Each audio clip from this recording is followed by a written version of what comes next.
Hey everyone, let's get started with this amazing day. My name is Katrina Mullaney, and I'm a professor in community health sciences and associate vice president research with the University of Calgary. Before we get started, just a couple of housekeeping items. Washrooms either side of the room. And I'm supposed to talk about what happens if there's an emergency, not that there will be one, just like when you're on an airplane and they go through all this is where your floating device is and this is how you put your mask on. It always freaks me out, but then I remind myself, nothing's gonna happen. So in the event of an emergency, please stay calm. Take a moment to find the emergency exits in this room. I actually don't know where they are, so I'm gonna guess the outside of the building is that way, so take a look in those directions. There are event staff here. Do folks just want to give a wave if you are an organizer or an event staff? So any questions throughout the day for sure, but also in the event of an emergency, they will help us safely get out of the building. And please proceed to exits as directed and continue to McMahon Stadium, which is the muster point.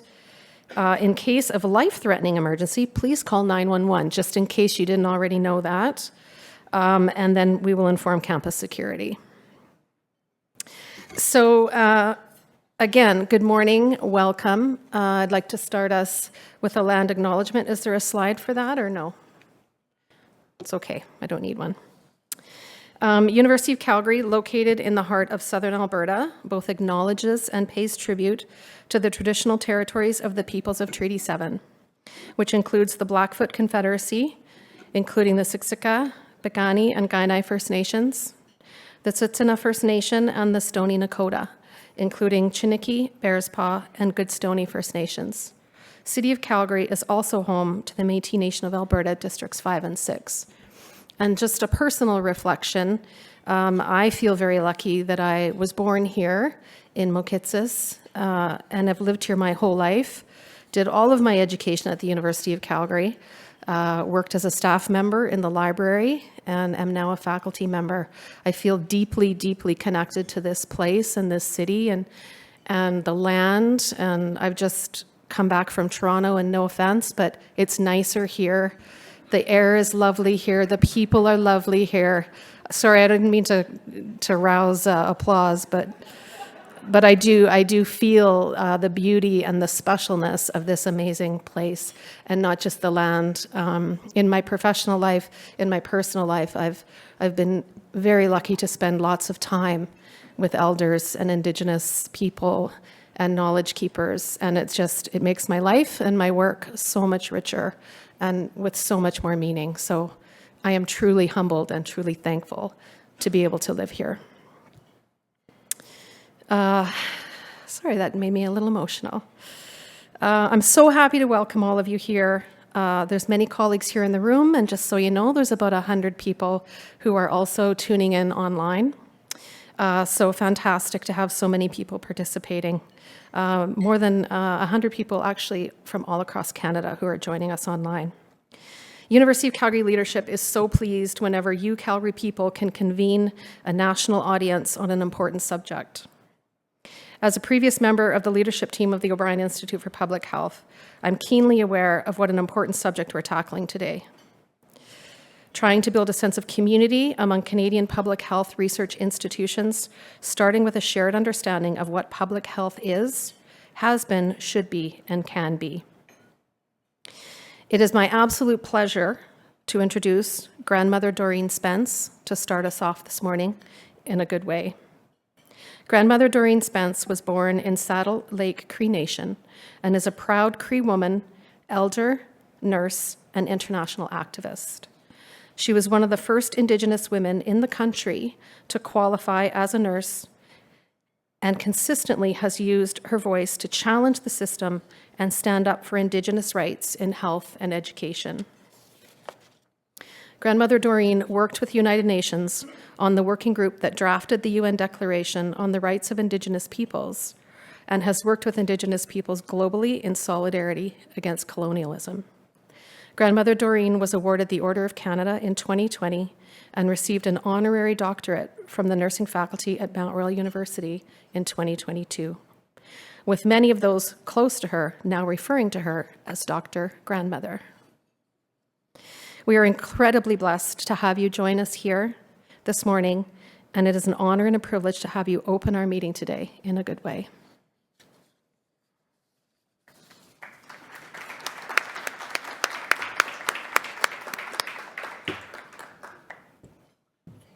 Thank you so much. Thank you so much for being here. Thank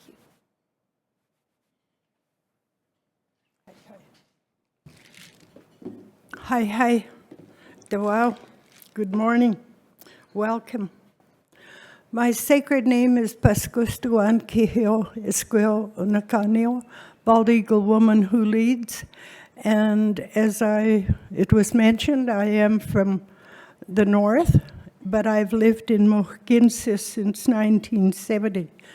So I call Calgary my home. I usually start off with a smudge. And in my hand, I have 4 sacred herbs. So I will do a dry smudge for you all, because most of the places that I enter do not allow the smudging. So I didn't bring my little smudge pot. In here, these herbs are powerful medicines. They're picked in a sacred way and they're preserved in a sacred way.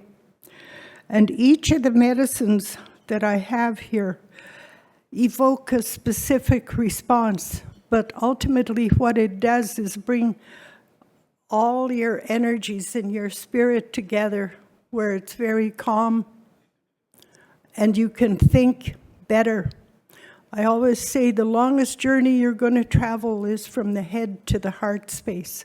And all the work that I have done is from the head to the heart space. So today I just want to say how honored I am to be here with you. I'm 87, and I haven't slowed down very much from the work that I've been doing my entire life, and that is to bring people together, to unite us with one heart, one mind, and one spirit. So I'm just going to call upon the ancestors and open a prayer in my language, and then I'll do it in English as well. Hauksina peokestimantu kaksiwatsien. Nunanaskum nanoskami viskak nohtauinan. Timagnaunan. Minan maskuatsuin. Minain nisuin. Timagnau kikahkiau noaku maganakuistuau koistinia paitsik nohtaa.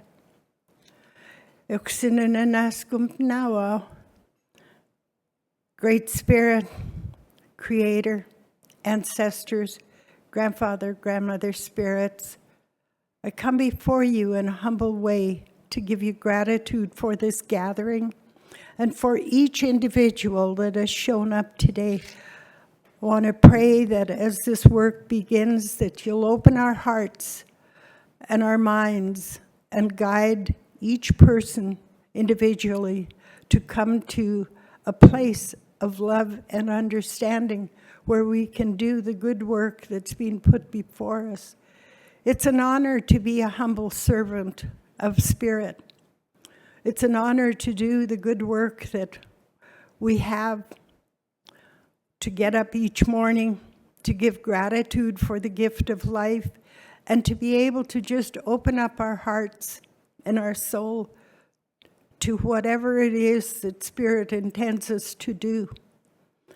And this is what we ask for today, is the guidance of our ancestors and all those who walked before us. Come and give gratitude for the gift of health, the gift of wellness, and the gift to be able to do this good work. We ask for the outcome to be one of collaboration and one with the good work of uniting in a good way so that we can leave our egos behind and set forth a new way, a new path, a new beginning, and a new light. There is much work to be done because when we look at our world, as it is today. There's still a lot of dissension, separation, and a lot of negativity. It is that toxicity that we have to deal with. And so that's why we need your guidance in this work, guiding us forward. Hi,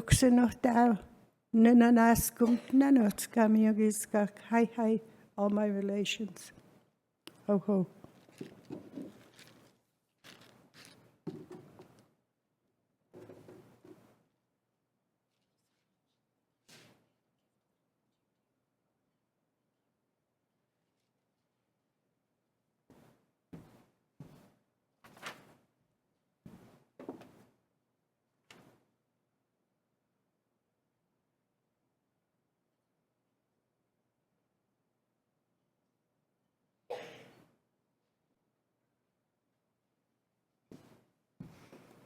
Thank you so much, Grandmother Doreen.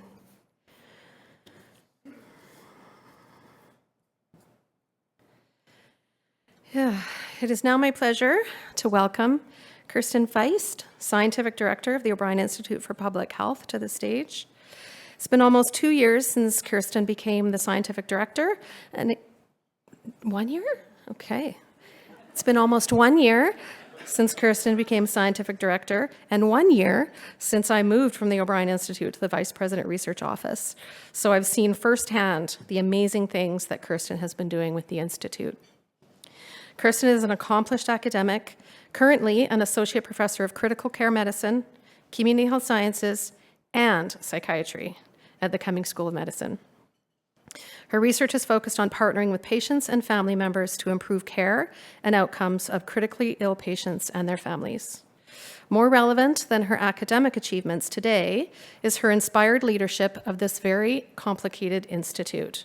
It's complicated because there are over 1,000 members from multiple and varied disciplines and backgrounds, and because public health is a complicated topic with vast meanings, understandings, and applications.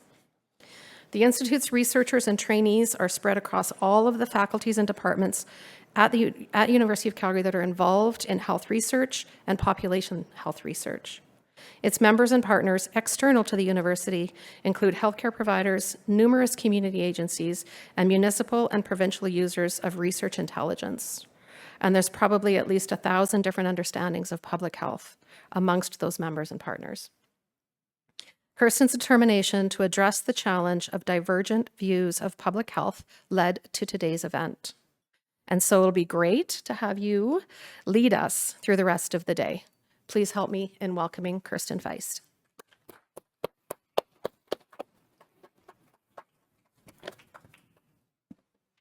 Thank you, Katrina. I hope it doesn't feel like 2 years. It hasn't been that painful for everyone. But yeah, November 1st will be 1 year since I stepped into this role, and I'm very grateful to be here today. Thank you, Grandmother Doreen, for your blessing, and thank you for being here today. And thank you, Katrina, as well. So okay, sorry, I got to make sure I followed the slide prompts correctly. So I'm so excited to be here today as a member of the O'Brien Institute and along with our counterpart institutions across Canada to welcome their insights and learn from their experience of public health research. So we designed this event to become familiar with each other, to learn from each other. You can see from the banner on the top of the screen that we worked with our colleagues at the University of Alberta, the School of Public Health there, the Public Health Agency of Canada, and the Dalla School of Public Health in Toronto to put on this fantastic day. We're really excited about what we have. And I really do mean we when we plan this event. I actually had very little involvement in this, as I'm sure you can imagine. There were so many brilliant people who were involved, including our planning committee, who you can see on this slide, and our partner organizations.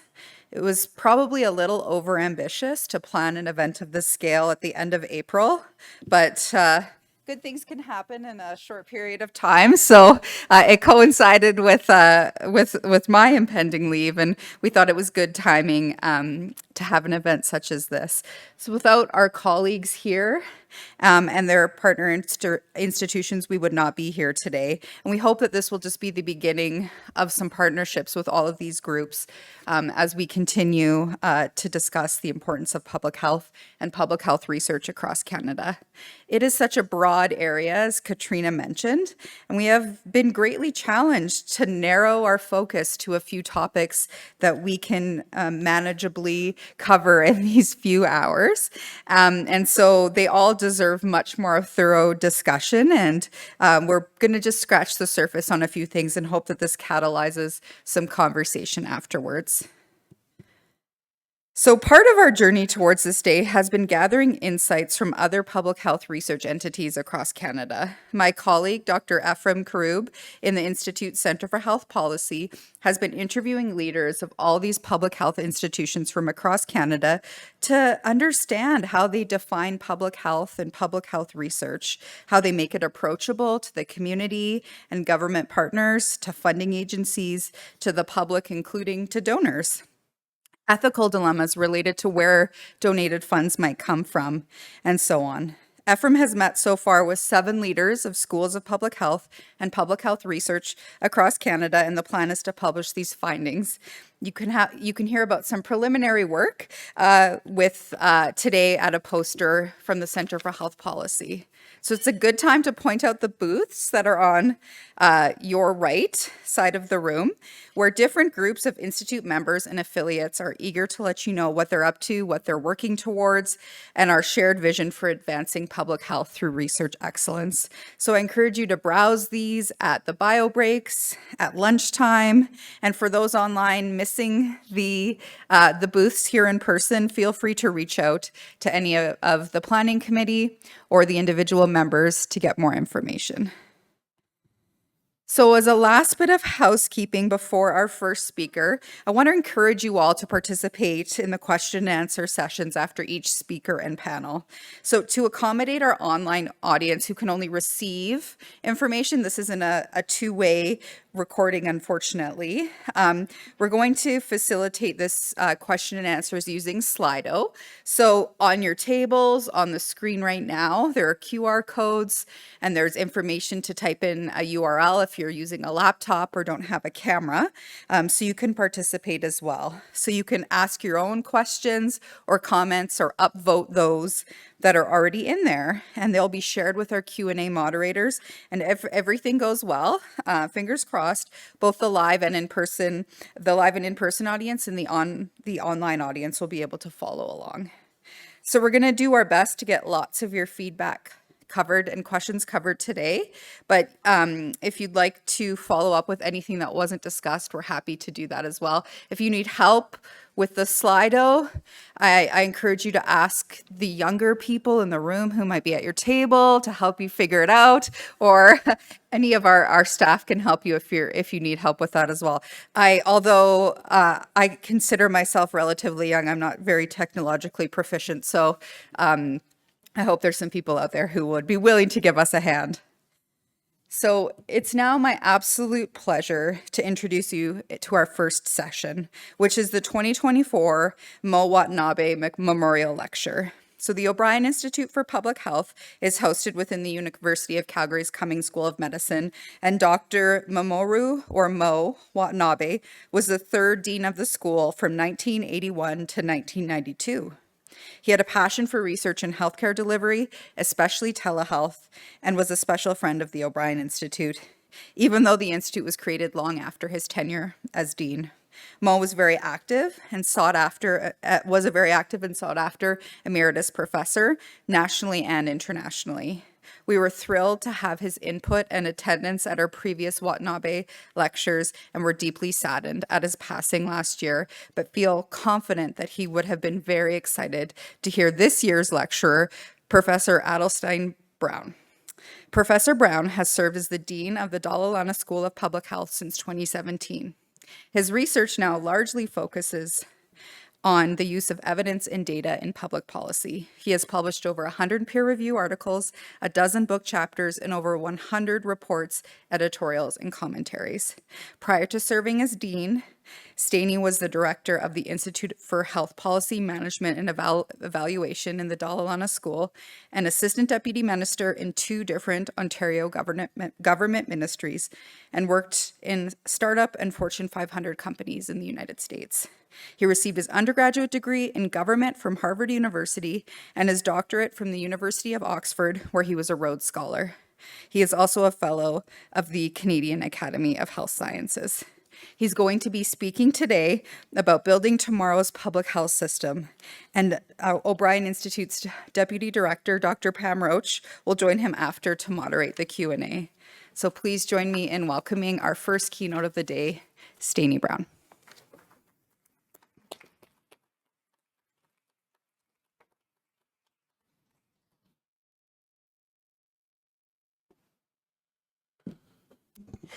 Great. Good morning.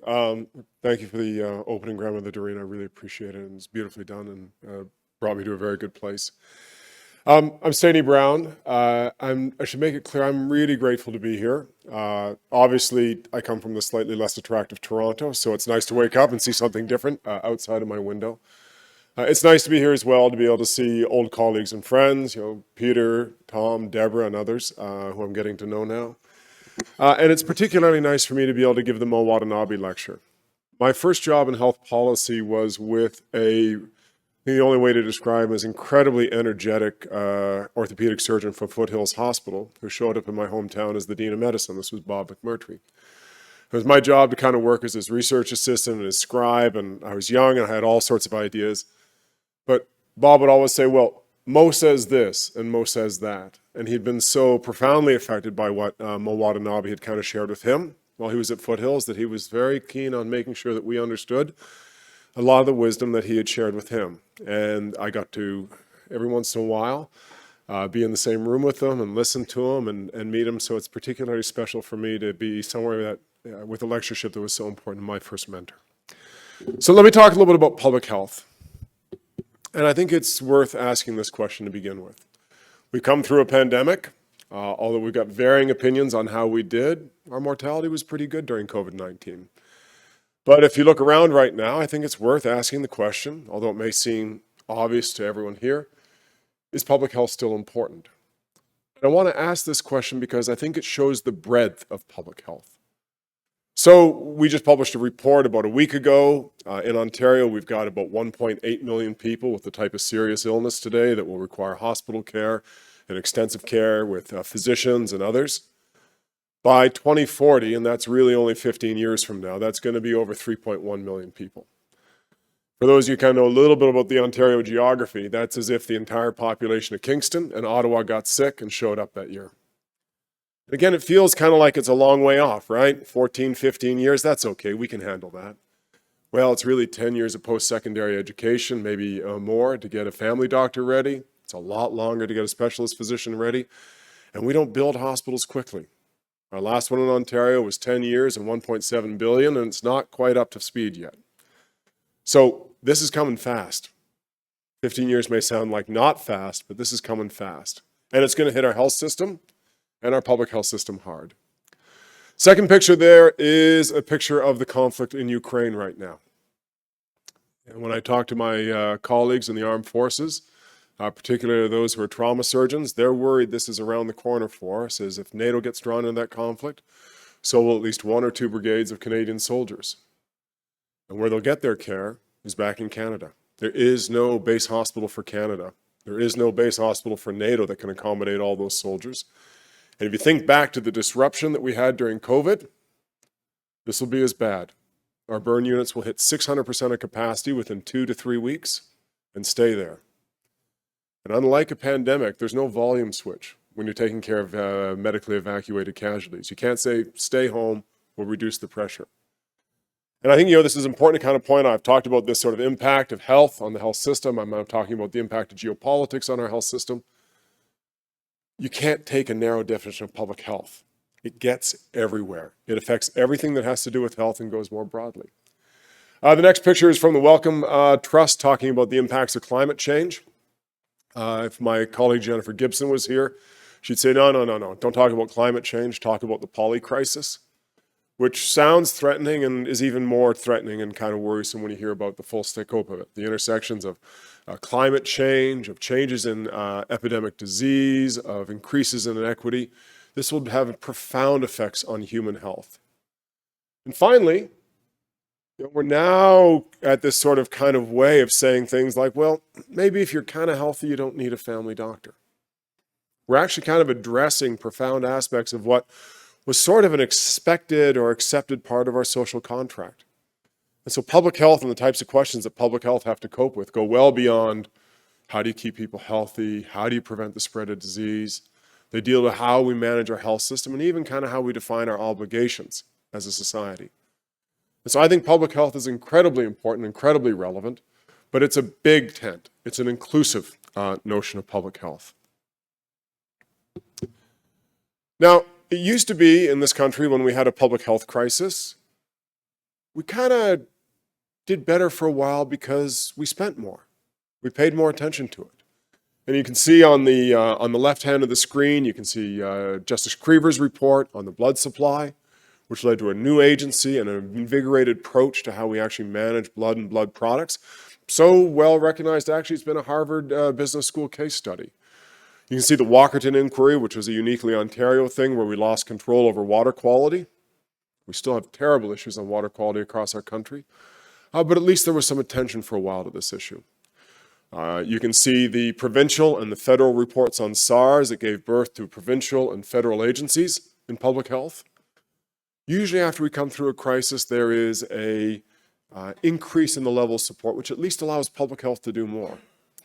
But if you kind of consider where we are right now, we're unlikely to see that level of growth of support.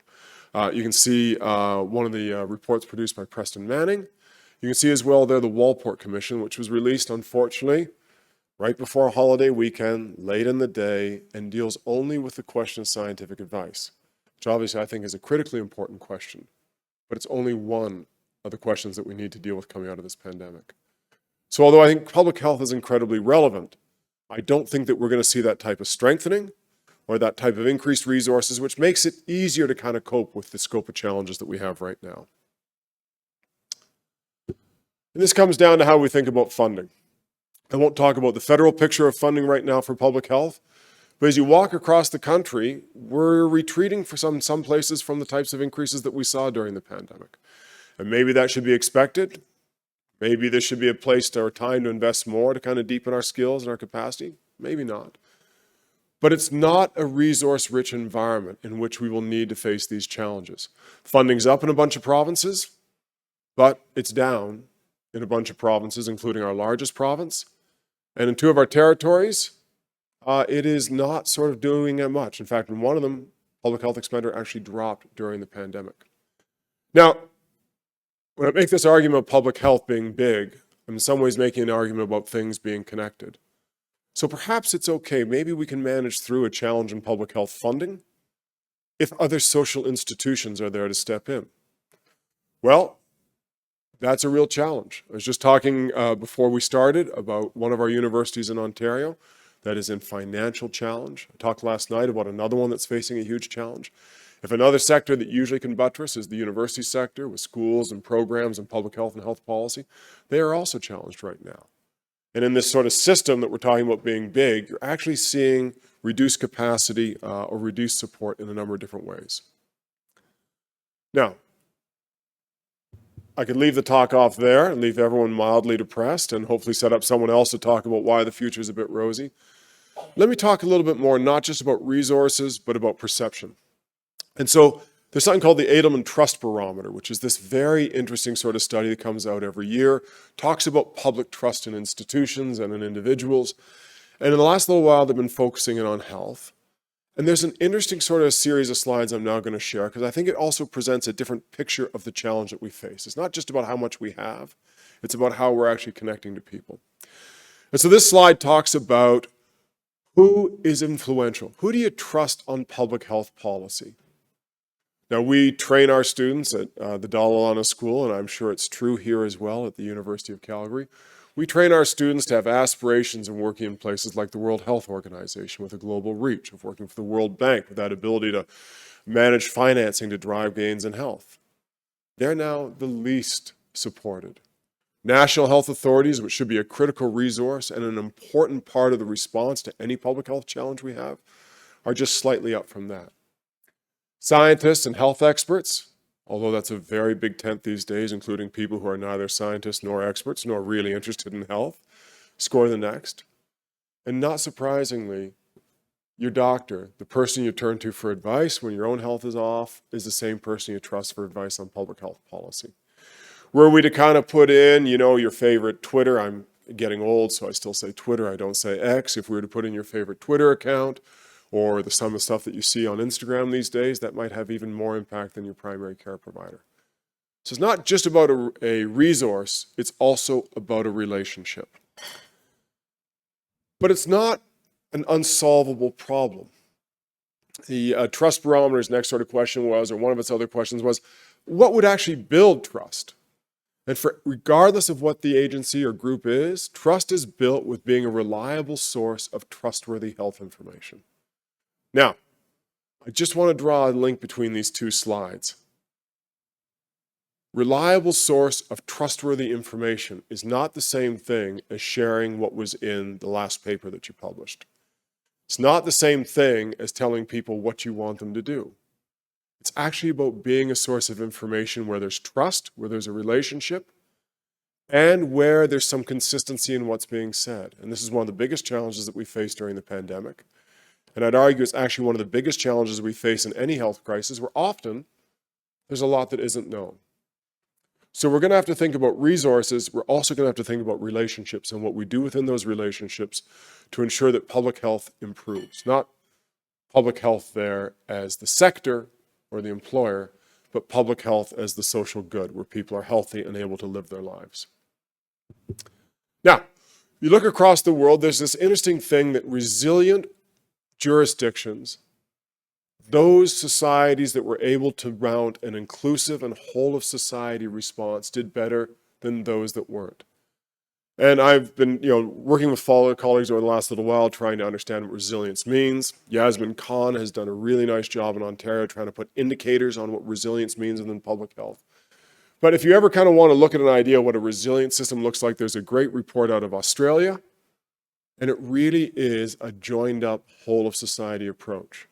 Now, it involves everything from the military, through to government, through to civil organizations.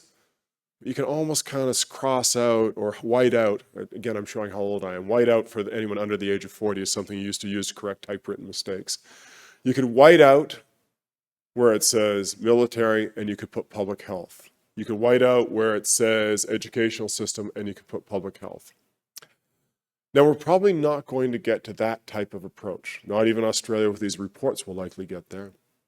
But there are some ways that we could actually think about resilience that are within the resources that we have and that actually can help us build the types of relationships that we want. The first thing I'd say is, and I'm really, really appreciative of the O'Brien Institute for how they brought schools together across the country, a network of schools across the whole of Canada, and with broad relationships that go beyond those schools.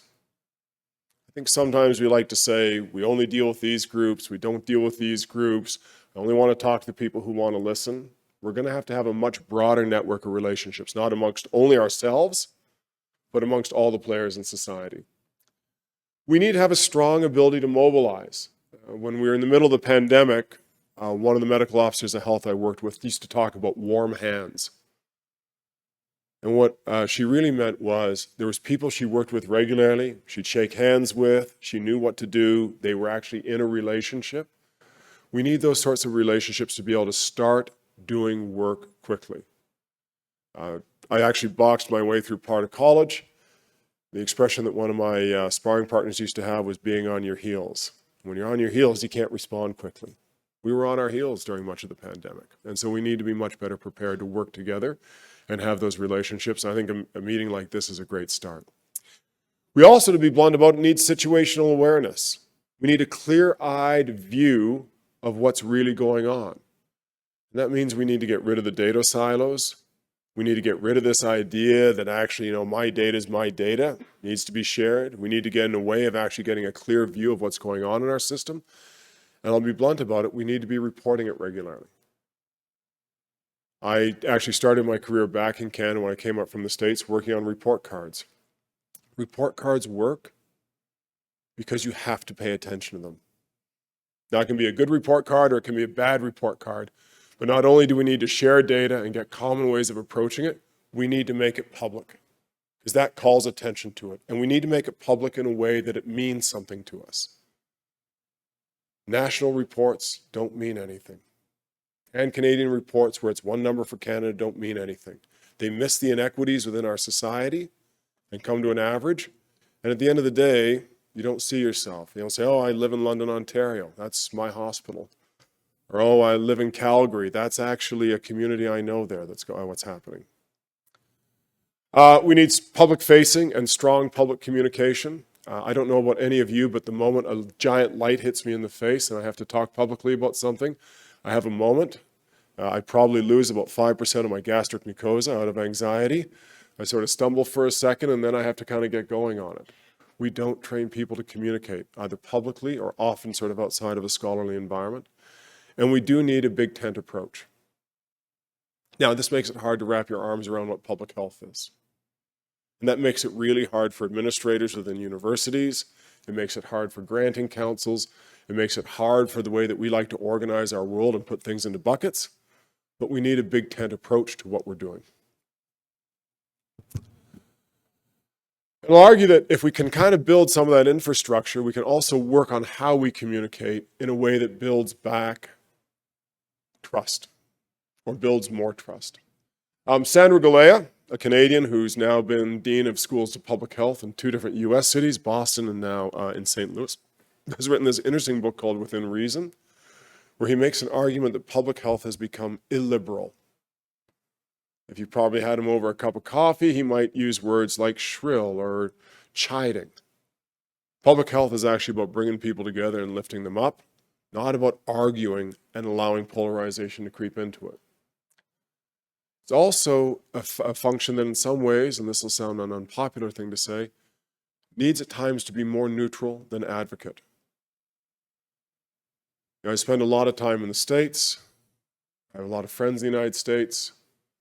A lot of them turned on Anthony Fauci, not because of the quality of his work as a scientist. He should have any number of recognitions for that. But they felt at times that he was an advocate inside of government. And that's actually a very challenging place to be, and fundamentally, it's unsustainable in some ways. No matter how much you might cheer on or agree with what he said, and I did. But within a government apparatus, you actually are with the government, not advocating against the government in any way. And there's an issue of roles and so on that we need to think through. And I'd argue that what we need in a lot of ways is total transparency. We shouldn't tell people what they think they need to hear. We shouldn't tell people about what they need to do. We should be very transparent about what we know and what we don't know. Science is always a process, not an outcome. We need to acknowledge uncertainty. And we need to work on being as clear as possible and communicating with as much humanity and humility as we can. In a talk I had the pleasure to give yesterday, I put up a picture of the convoy in Ottawa. And you can look at the convoy as just a symptom of polarization and something to put off to the side. Or you can look at it as a reflection that people felt they weren't being heard. And actually, public health needs to err on the side of people being heard. Now, what can we do? Well, I think there's things that we can do as schools of public health or as institutes. I think there's things that we can do individually. I think there's things that we can do together. And there's things that we can do in partnership with the health system actors who are closest to us. Public health agencies, hospitals, health regions, ministries, the people with whom we've often had common cause and with whom we still have some of our deepest relationships. So I think communication has to become a core competency. And we started off, and it's a really good point to start off on, public health's complex. you need to be able to explain it clearly, not by dumbing it down. People are a lot smarter than we give them credit for sometimes, but by actually engaging them and making the complex easier to understand. We actually need to support interdisciplinary work within our own shops. I actually grew up in a department of epidemiology that focused a lot on obstetrics and gynecology. It was one of the first ones to discover the link to human papillomavirus and cervical cancer. And so when I went to my first meeting as a faculty member at University of Toronto, they kept on talking about hiring someone in OB. And I thought, oh, great. There'll be another women's health epidemiologist here to work with. But they kept on talking about obstetrics in a way that didn't make sense to me, as if it explained what happened in organizations and it explained why people made certain strategic choices, which I thought was an odd approach. Turns out I didn't know OB was organizational behavior. And, we get this sort of kind of separation across our disciplines, and we need to kind of bring it back together. And I'll argue we need to build much better bridges to the sectors often neglected within public health. And there's reasons why we don't engage in certain groups. There's reasons why we think it's easier not to sort of partner with certain groups, but they are part of civil society. We need to figure out how to engage and how to engage in a way that lifts up public health. You think of going, just from individual schools of health to what we are as a collective across Canada, we need to share training that works. And if I'm talking about communication, it could be around communication. But there's no school or individual organization in this country that can deal with the scope of problems that I started off with, from climate change to Ukraine, from growth of chronic disease, which is going to be staggering, right through to the critical health policy questions we have to decide now. No one can deal with it. We're the largest school. We can't deal with it at U of T. We need to partner on it. So we need to share training. That's actually one of our core functions. We need to pursue large collaborative projects that require scale for completion and credibility. I love our report that we did in Ontario. It's just Ontario. We got to figure out how we do that across the country. And we need to create vehicles that engage these sectors that are neglected, that go beyond individual leadership in one institution or another. Now, what can we do, not just as schools, but as a collection of health system actors? Well, I think we can partner in a way that gets information out. One more report or conclusion on public health that remains confidential. One more sort of kind of inquiry, did you know this or did you know that? That's damning. The more that we can address transparency, and probably by seeding little projects everywhere, I think would be great. Also, we need to kind of go more broadly to a wide range of indicators. I spent a lot of time with a group of scientists during the pandemic in Ontario, and we spent a lot of time looking at infection, case counts, mortality, hospital admissions, ICU admissions, length of stay. We really delved deep into the health side of it. Finally, someone said, have you looked at the education side of it? And we hadn't. We've been really focused on what we thought was our core function. And the moment we looked, there's more challenging information. I talked to a variety of the retailers. I live right downtown Toronto, right near some of the big sort of national brands like Indigo and like Harry Rosen. No one was talking to them. So we need to have a way of looking at broad notions of impact, because getting back to this idea, public health is a big tent, and unless you've got that broad picture, that holistic picture of what's going on, you'll miss a lot. I think the other thing, and this is an interesting piece by Bill Kalin, who's a Nobel laureate, so I'll take his word on science on this. He wrote this interesting piece in Nature the other day saying, we have to publish houses of brick, not mansions of straw. And this is a little bit of a call to make sure that we are focused on building a scholarly enterprise that is the best science, and not letting that seduction and temptation to say, hey, this could actually change the world, when there's probably a lot more work needed to it. For those of you who kind of work with bench scientists, we've cured cancer and almost any other disease about 18 times in rats and more times under glass. We still haven't cured it in humans yet. So we need to take a cautious, humble approach. I'll be just about done in a second. So what could schools of public health do practically? Train together. The Western Dean's Agreement's a great model. I've talked to our provost at U of T.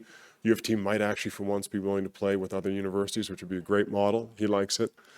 We need an inclusive and broad definition of core competencies. I know that's a challenge to educational programs, but it's about more than just some skills. We need to stop maximizing relative share. We need to collaborate more on big proposals.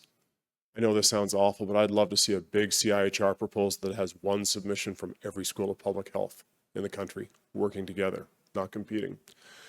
And we actually have to focus how we reward our teams on excellence and impact. Not just the papers, not just the journals, but what are you actually doing? And that's the history of public health, a very muscular public health. What can we do as societal institutions? Defend independence and excellence. This can really hurt. I have one of my faculty who regularly likes to tell me that I'm a bad person, likes to do it on Twitter. I don't ever agree with him, but I'll agree with his ability to say that. We need to build a network of leaders with real relationships. I said this yesterday, I'll say it again. The deans of public health and the directors of public health have never met. And we need to encourage heterodoxy and new partnerships, and this can hurt as well. Particularly when you're low resource and hurting a little bit, when you're tired and fatigued from the pandemic, it's nice to hunker down. Just keep your head down. But that's the same thing as bunkering down. And we won't actually be able to get beyond it unless we go broad. I'll just close on this slide. This is one of my favorite newspaper articles I've ever seen. I was on my way to talk about health reform, and I was driving through Barrie, which is a smaller town in Ontario, and I stopped in the Tim Hortons, and this was in the local newspaper. The health system is changing. There are no immediate changes taking place is the subtitle. And it's a great article, but I think it points out, once you get kind of the humor or the irony of it, that this is a big change I'm talking about. It's easy for me to put a checklist and a few things we can do, but this is fundamentally as much a cultural change as it is sort of a structural change. And so this is going to take time, and we are going to have to be patient with ourselves and persistent in how that we need to make sure that we've got a broad, inclusive, muscular, and impactful notion of public health in our country. Anyways, I probably talked a little bit too long. I'm really grateful for the chance to be here and to have the Watanabe lectureship this year. Thank you.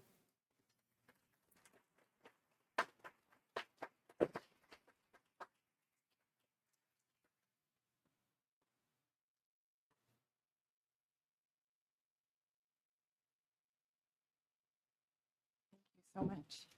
Jen, yeah. Thank you. Thank you again, Professor Brown, for that talk. I think it really spoke to me a lot of the value. I see them as values that you spoke about. For those of you who don't know me, I'm Dr. Pam Roach, so I'm the Deputy Director of the O'Brien Institute, as well as an Associate Professor in Family Medicine and Community Health Sciences, and a citizen of the Otipemisiwak Métis government here in Alberta. So I am here to help with the Q&A.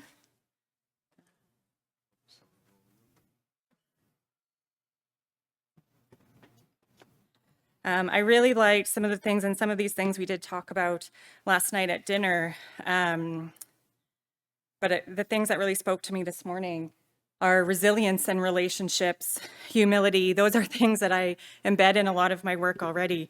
And so maybe thinking about some of the challenges, and you spoke to no single school can engage with the diversity of public health challenges, and we need to work together. Maybe I'll kick off our question time with a question as to how do we then come together to address sort of those grand challenges, those big questions, and prioritize them together when we all work in different sort of regional contexts. And then if you just...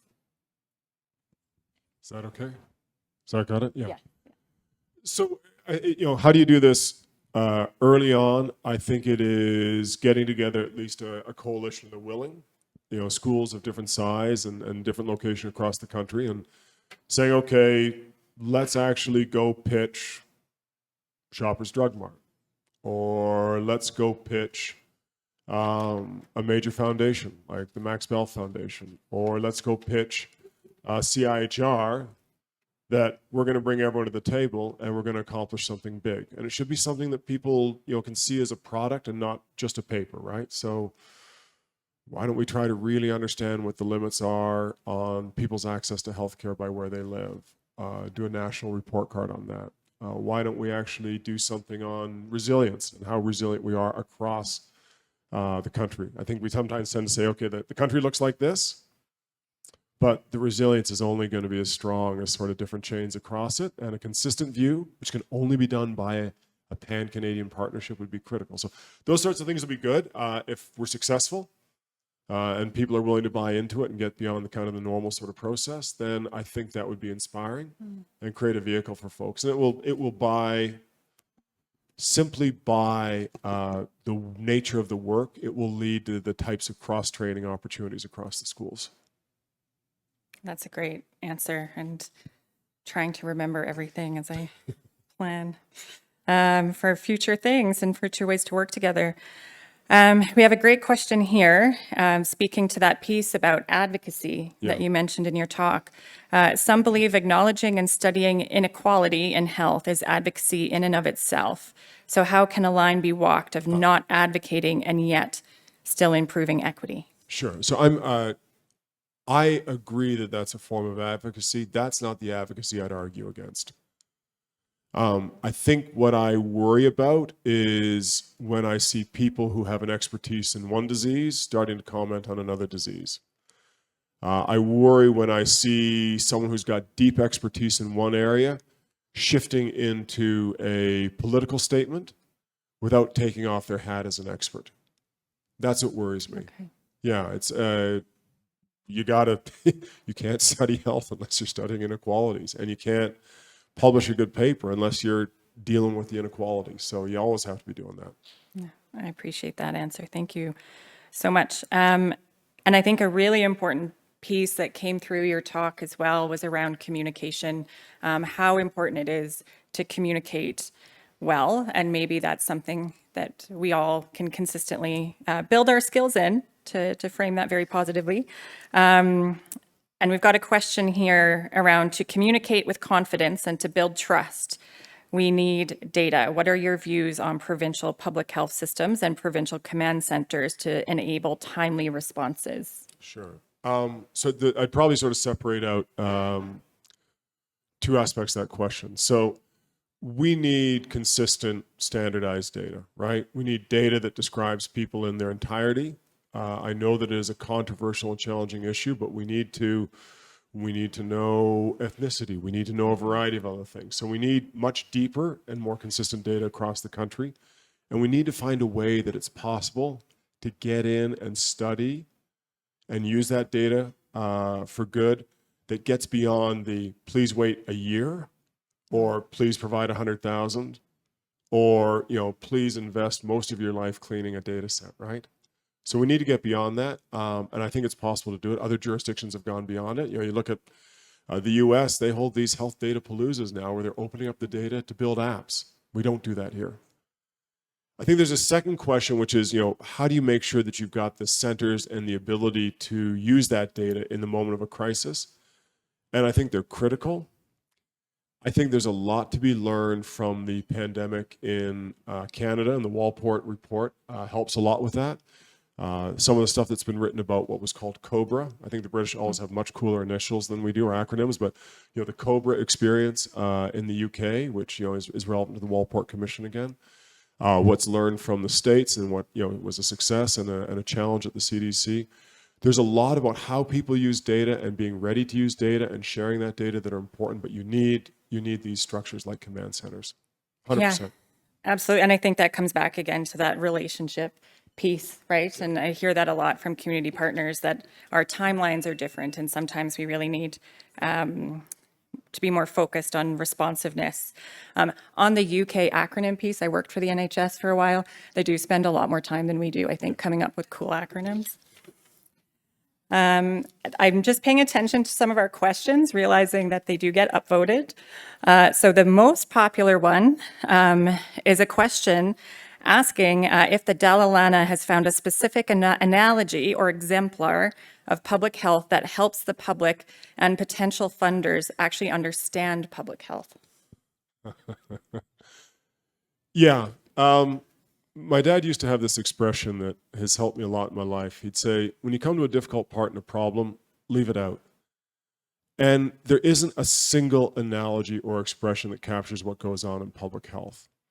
And that may sound kind of odd, but when I read things in history or, even I read, some of the stuff as people are doing fundamental things in statistics, there isn't a single way of capturing every aspect of it and what a true sort of inclusive discipline looks at. I find it's really much more effective to talk to people about things that we do at the school that matter and they can understand why it matters. So interestingly enough, I talk a lot about our high school access and outreach program where we actually go talk to kids in Toronto high schools who would never think about public health, let alone even going to the University of Toronto. And I talk about how, we do some training and we do some teaching. And these kids end up at University of Toronto and they end up really excited about public health. And then, often with the idea they're going to go back to their community that hasn't seen anything in public health for a long time and start working on it. Yeah. So I find it's much easier to tell stories about what we're doing that means something to people. I can talk about our experience during the pandemic.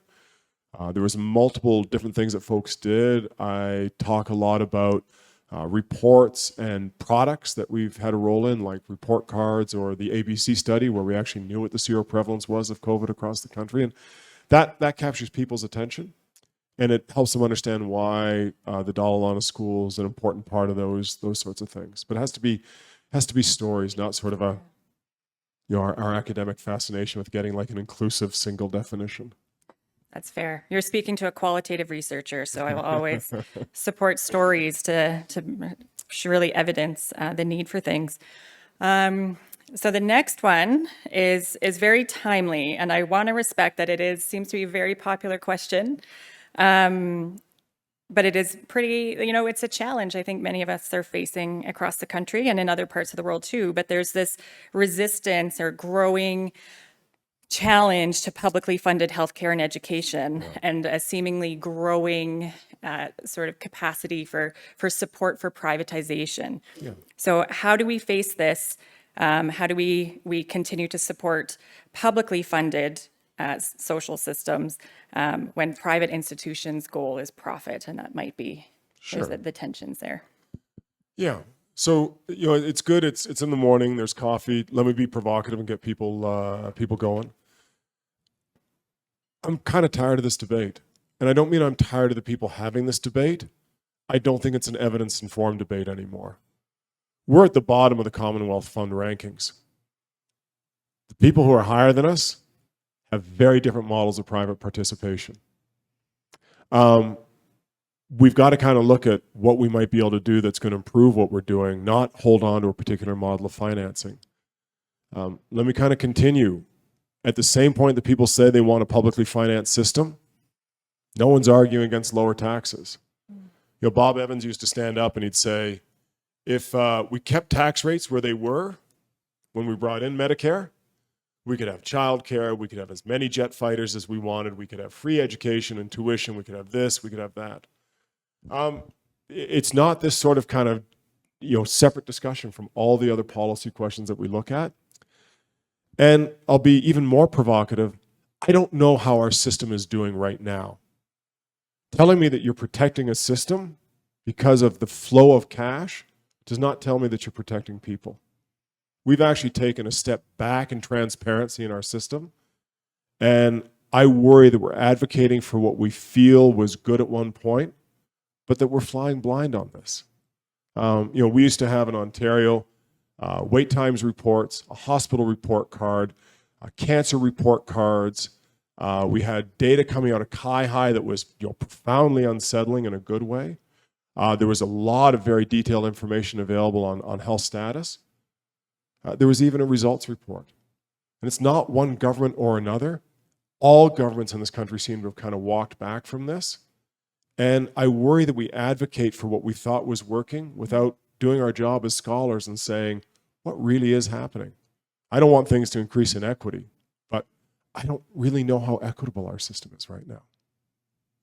I appreciate the response. And maybe as a follow-up to that, speaking to that trust, being a trusted source, what I think I'm hearing, and please correct me if I'm not getting it right, is that no matter what the system, it's that increased transparency and collaboration that leads to the trust, which eventually will lead to increased impact. Yeah. Right. 100%. So I'm going to ask this one, which I think is great, and sort of maybe hearing about any challenges. So the question is, how has the Dalla Lana overcome the challenges that come with a big tent approach? For example, population health researchers, health services researchers coexisting, but also interested in any of those other challenges that you've seen in that big tent approach. So it's hard, right? And I won't say that we've overcome them. I actually think it's good to have a little, so maybe give folks a little bit of an insight into the School of Public Health at U of T. Half of the school is, about half the students in the school are in what we call the traditional public health disciplines, social behavioral health sciences, epidemiology, biostatistics, occupational environmental health. And about half the students are in more of an interdisciplinary program around health policy, health management, health services, clinical epidemiology. And for a long time, because of history and personalities, there was a gap between those two chunks of the school. And in fact, it was to be quite blunt about it, was a shotgun marriage to bring the two of them together. I'm not sure if I was the groom, the bride, or the minister on that one, but it was a very challenging time in the school. Over time, it just got better as people started to work together. I find now with my younger faculty, they're getting appointed to both parts of the school. They want to be able to supervise students in both parts. They're seeing the value of being able to go deep in a disciplinary way, but also kind of to go broad or broader in that kind of interdisciplinary way where it touches policy, that touches any number of different areas. David Naylor used to talk about the ideal academic being like T-shaped, right? And he'd always do this funny sort of shape like that as he'd describe it. But you want a good scholar to be really deep. That takes time. That's the nature of being a scholar. But you want them to be able to connect to other disciplines and have that, at least that ability to connect to it. And I'm finding my younger, best scholars move fluidly through the school and don't have that tension. It's kind of people at my age or above who are still kind of changing the way they think about the world. Yeah. In our discussion last night, you're talking some very traditional public health. You're talking some very interdisciplinary stuff as well, right? I think the younger generation is going to thankfully fix this problem for us. I'm not sure, but I think he just said I'm young. Younger. Younger, in between. I'll take it. That's okay. We have some really great questions. So I'm just trying to look through. I think hopefully you'll be able to catch up with Steini throughout the day, because I know we won't be able to get to all of the questions, but there's some really great ones. And this is actually one that we kind of touched on in our conversation yesterday. But the idea of how do we address the urban-rural divide in health services and in the trust of public health? So, this is a challenge in any jurisdiction in this country, any province in this country. And it's one that we kind of tend to kind of roll over. Bob Hamilton, who was a family doc in Ontario years ago, wrote this little letter to CMA, CMAJ, Canadian Medical Association Journal, where he said, the traffic fatality of women in the rural north traveling for breast screening might be greater than the lives saved by getting their mammogram. And I used to work with Bob on a few things, and when I saw that note, he sent it to me one time, I thought, I never even thought about that. Like, I don't even think about the context. And so I think a lot about it is actually kind of getting to a place that you can understand the context deeply of these places, and you're asking the questions in a way that's relevant. And so I can tell you what the cancer rate is across different communities in Ontario. If I was really good and I worked with one of our health geographers, I could tell you what the centroid to centroid mapping is. I actually couldn't tell you how much I should be discounting the impact of screening programs. I will say that when, it's actually my students again have been pushing this stuff, we're thinking about putting a mammogram on a bus and driving around. It's pretty effective. Mm-hmm. It doesn't deal with our flying communities and it doesn't deal with our ice road communities, but it's really interesting what happens.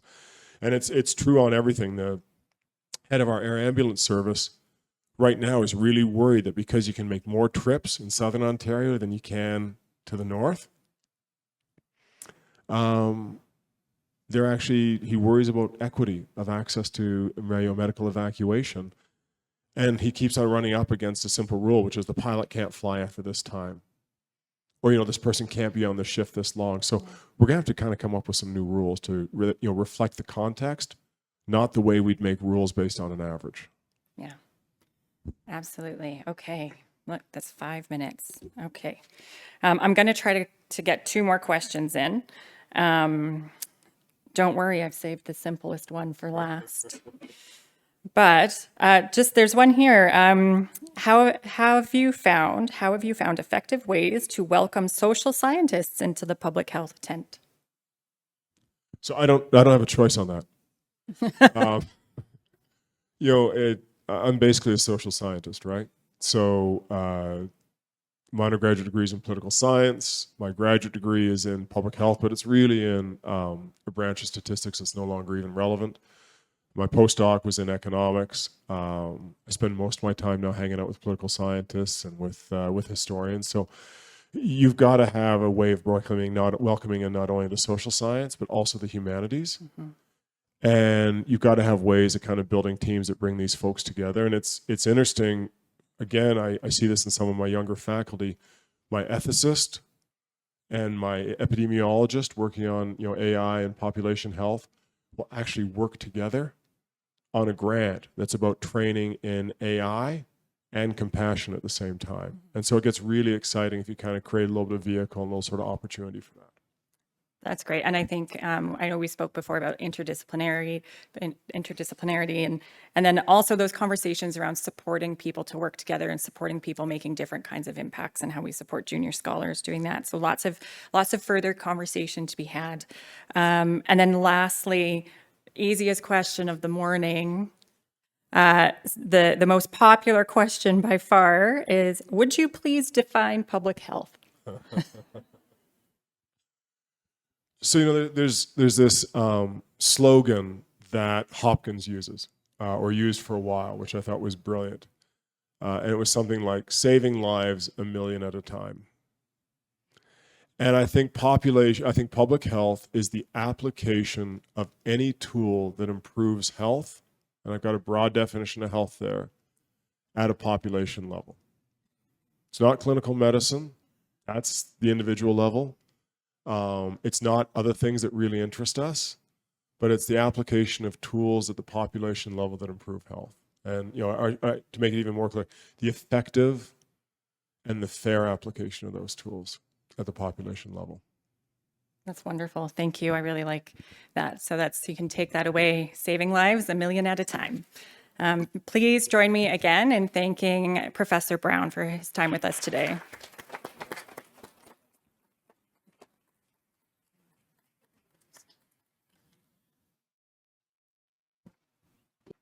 Me again. I'm going to be up here a lot today. So I'm so excited now. Thank you, first of all, Dr. Roach and Dr. Brown for that amazing talk and the questions. There was like 30 more on the Slido, so we'll have lots to talk about on the breaks. Our first panel is coming up now. So I'll invite the panelists to this stage and the moderator while I provide some background and context. So this panel is reflections and projections, lessons from the past, insights from the present, and pathways for the future of public health research. So we asked the panelists to consider the evolution of public health and public health research in Canada, including lessons learned and recurring challenges. Their expertise in the history and politics of public health could help us avoid past mistakes and advance the field. So I'm very pleased to announce the moderator for this session, and he will introduce the panelists. Dr. Jason Sabai is a medical officer of health with Alberta Health Services, where he leads provincial public health research, innovation, and health promotion teams. He is also the director of the Public Health and Preventive Medicine Residency Program and a clinical associate professor in the Department of Community Health Sciences at the University of Calgary and the incoming board chair of the Canadian Public Health Association.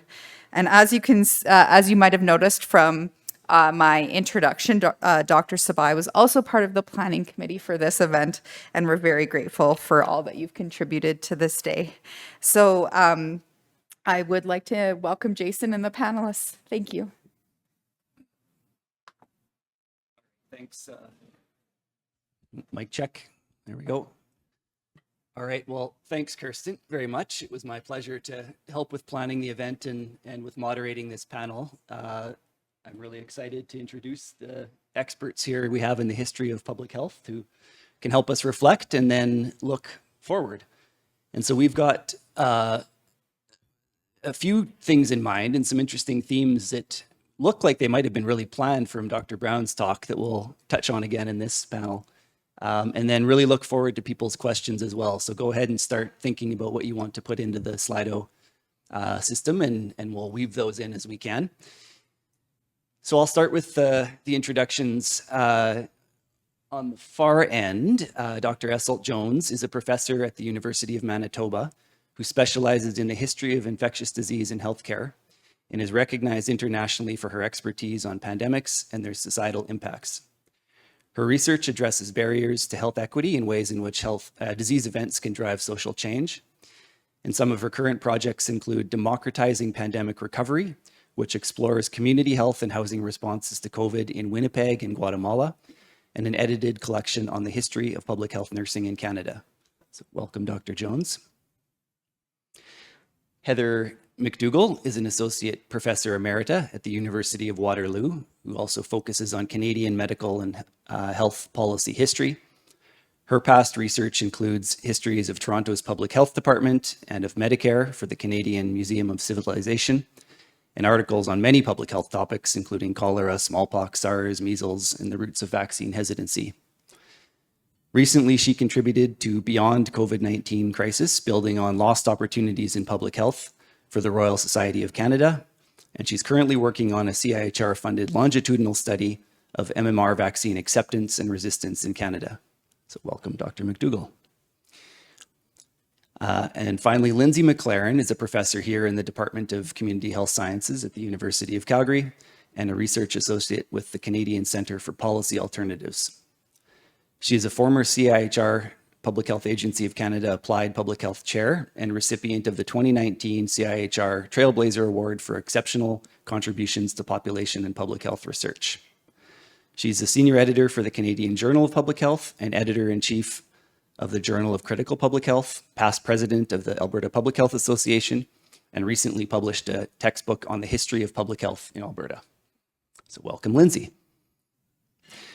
All right, so we've got 45 minutes for this session, and we're going to start it off by getting the panel to each really reflect on the title of the panel and think how the public health landscape has changed over time within your respective province, or more broadly, if you prefer. And what are some historical lessons that we can use to inform the future of public health research and or practice? So Lindsay, I'll let you kick things off.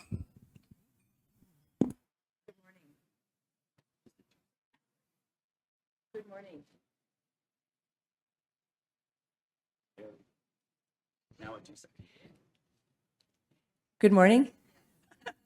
Third time's the charm.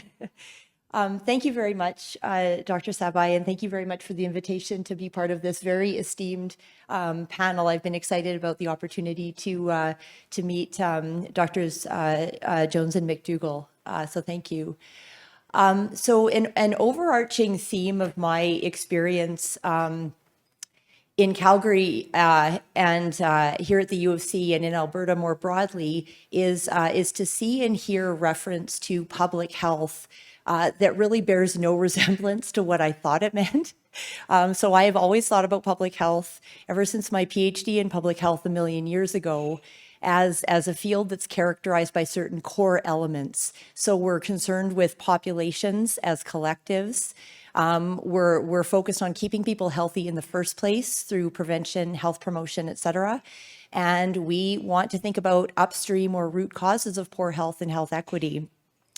And so this disconnect between what I thought public health was and what I see all the time has really become quite a preoccupation for me and has led me in a number of different directions. One of which is to write a book on the history of public health in Alberta, which has just come out with University of Calgary Press. And so our book actually contains lots of empirical examples of how the public health landscape has changed over time here in Alberta.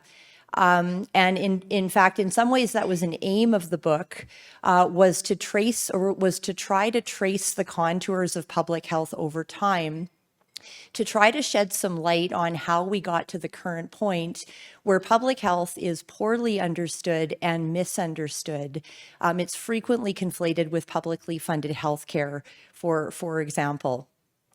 And so in one of our chapters, for example, we traced how the term public health was used in successive provincial government throne speeches over a 100-year period as one marker of a very powerful discourse. And what we found were discernible shifts in how the phrase was used in that context.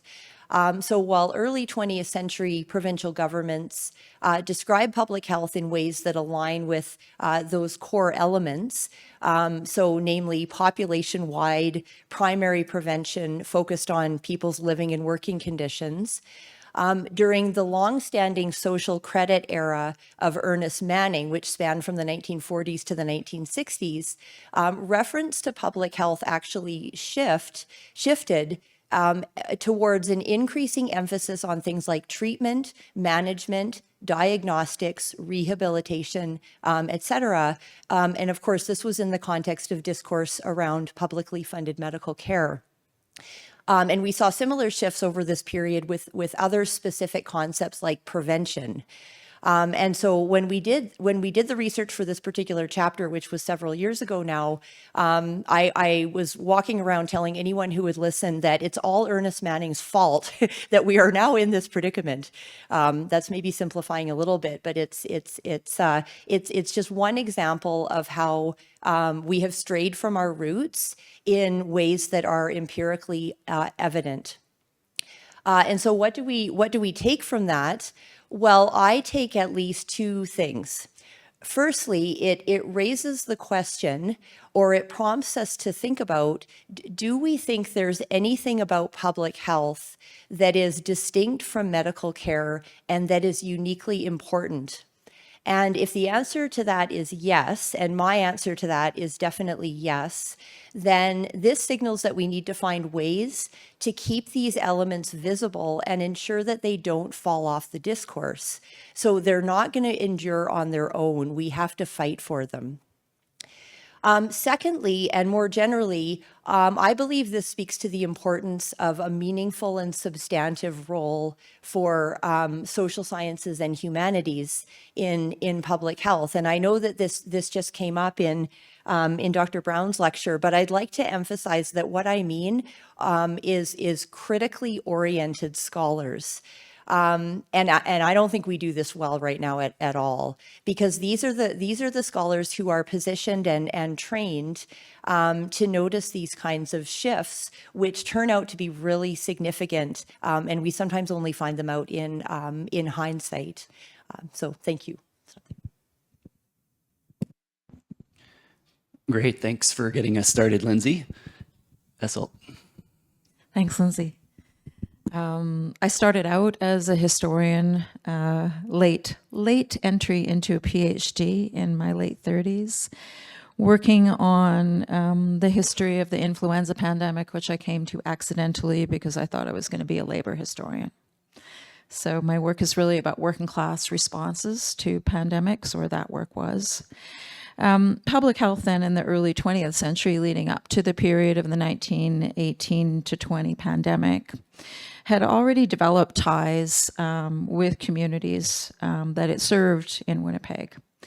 As outgrowths of voluntary work, really mostly performed by women, public health had become, over the recent past, less coercive, less likely to use mandatory measures, and more responsive to, say, immigrant communities. Winnipeg at that time was the third largest city in Canada and was very ethnically diverse. So public health had built collaborations with them that obviously resonated for me when COVID began, and both in 1918 and during the COVID-19 pandemic. Public health responses also relied on those relationships to some extent, but also on community collaborations and organizations that pre-existed the pandemic. work in Winnipeg during COVID, including housing the vulnerable, unhoused, hosting pop-up clinics at community organizations, and so on. In 1918, voluntary and public health efforts included feeding, clothing, and caring for victims and their families. So there's nothing, and I see this in a positive way, there's nothing new about discussion about collaboration with community or the reliance on community organizations who already have knowledge of how to respond to people's needs. There are also lots of mistakes in the history of public health. So our job as historians is to think critically about those mistakes. Recent conversations about the mistakes of public health and medicine in regard to Indigenous people in Canada is a really important step in acknowledging large-scale mistakes made in the way we structured public health and medical care. In general, I think the social aspects of pandemic responses were and remain today quickly forgotten. They're understudied and they are rarely analyzed, to the extent that biomedical responses are the subject of a lot of expensive research. So with the current emphasis, I think even very recently, on the issue of pandemic science and expert knowledge, what I'd like to sort of address today is how we risk, if we approach that in a narrow way, doubling down on what is already limited knowledge of issues that deeply shape pandemics, issues of human relations and social inequality. Thank you.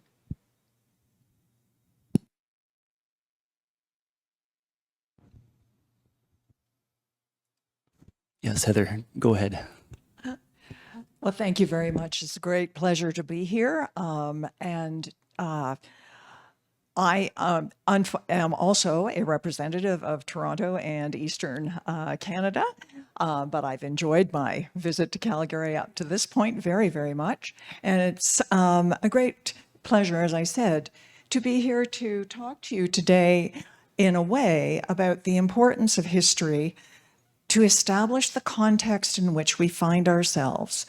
I did all of my undergraduate and graduate work at the University of Toronto, and my PhD thesis actually looked at the evolution of 19th century public health, which was a period in which the emphasis was on the environment.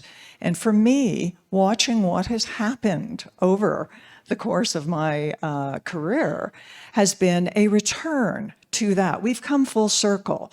Climate change is real, obviously, and in addition to that, it is one of the key components, and always has been, of public health.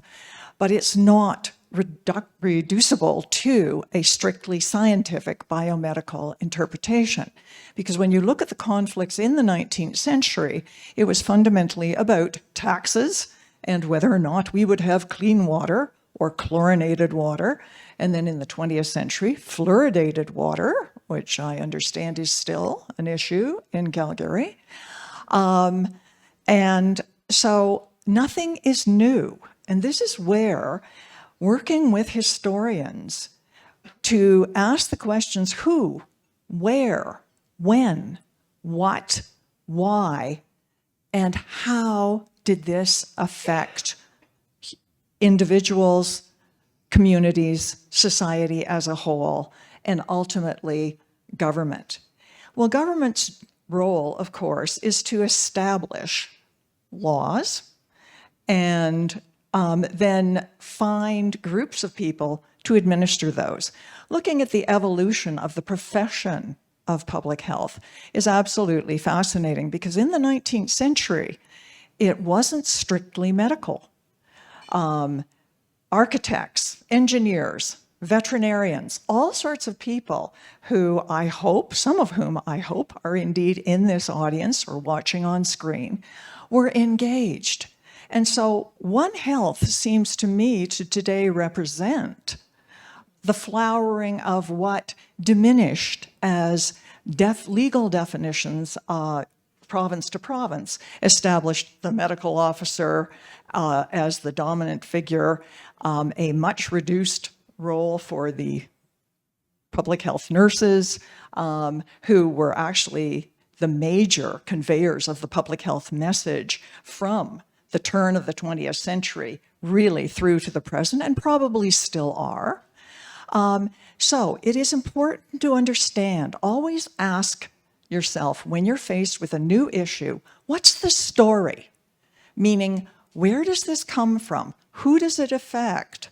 How can I understand it? Where do I fit in, but where does the community I'm dealing with fit in? And this is where we would really appreciate it if you would come to us as historians and ask for our assistance. First of all, we'd be delighted to provide it. And secondly, it seems to me that we can all benefit because in the current work that I've been doing, I've been going to the Canadian Immunization Conference every 2 years since 2012, and it's been fascinating because as a non-public health person, watching the interaction of the public health nurses, the researchers, the clinicians, and the medical officers, you can see a group consensus emerging. You can also see sharing of best practices from all across the country and the territories, and the emergence of recognition of the importance of allowing Indigenous communities to design and implement their own approaches to this particular public health issue. And as I hope everybody here knows, Dr. Tam presented her 2024 report talking about vaccination, but we'll get into that in greater depth in other questions.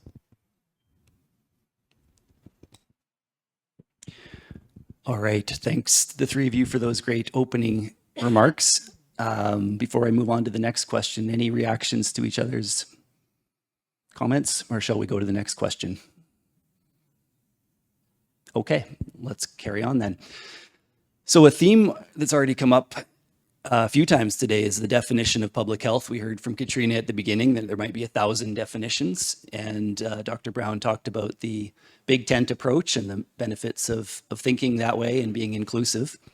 But what I'd like to pose to the panel next is, how are the ways that we define public health, how do those shape policy, research, and community engagement? And in what ways might evolving definitions influence how we address future public health challenges? Esyllt, do you want to start with that one? Yeah.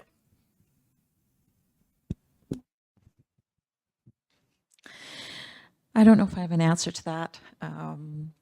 I understand the question, though, the struggle of defining public health. Really what I want to say is, should the definition of public health be the work or the remit only of experts? Or is there a way to democratize it?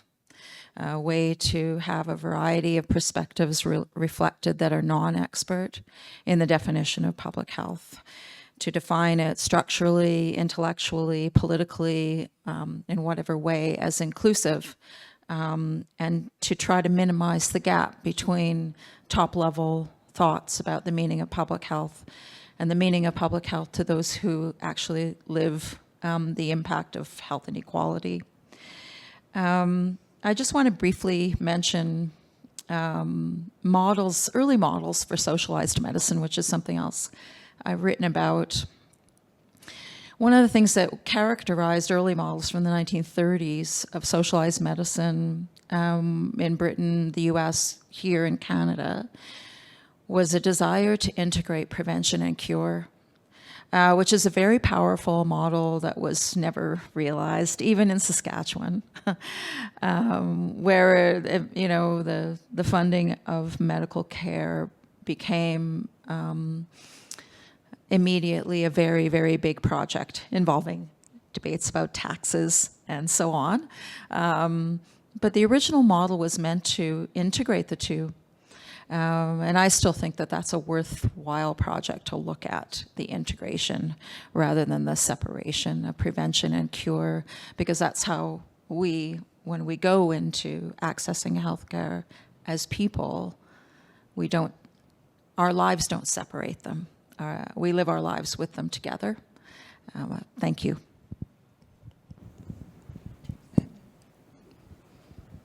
Okay, thank you. Heather, you want to build on that? I think that in my reaction to all of this is to just feel that what we've said so far is a good introduction to the role, but policy is extremely legalistic, and it seems to me that that's largely because the lawyers want definitions that box people into neat categories in case there is going to be legal action, right? But also, too, you do need a mandate if you are going to intervene on behalf of society in a way that affects collective rights or individual rights. And the pandemic, it seemed to me, illustrated the tenuous relationship of the presumed consensus regarding what public health was able and, as it were, entitled to do. And as Steini pointed out, the convoy could indeed be seen as a legitimate reaction against that, in spite of the fact that I assume everyone in this room had already gone to get their COVID vaccine.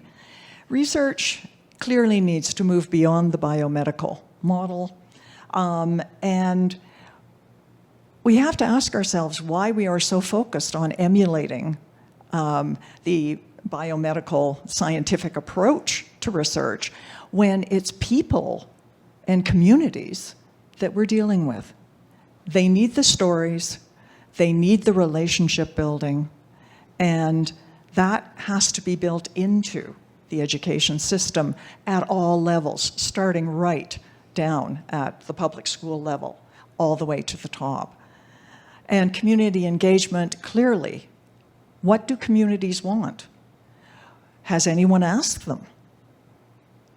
Well, time to get going and doing that.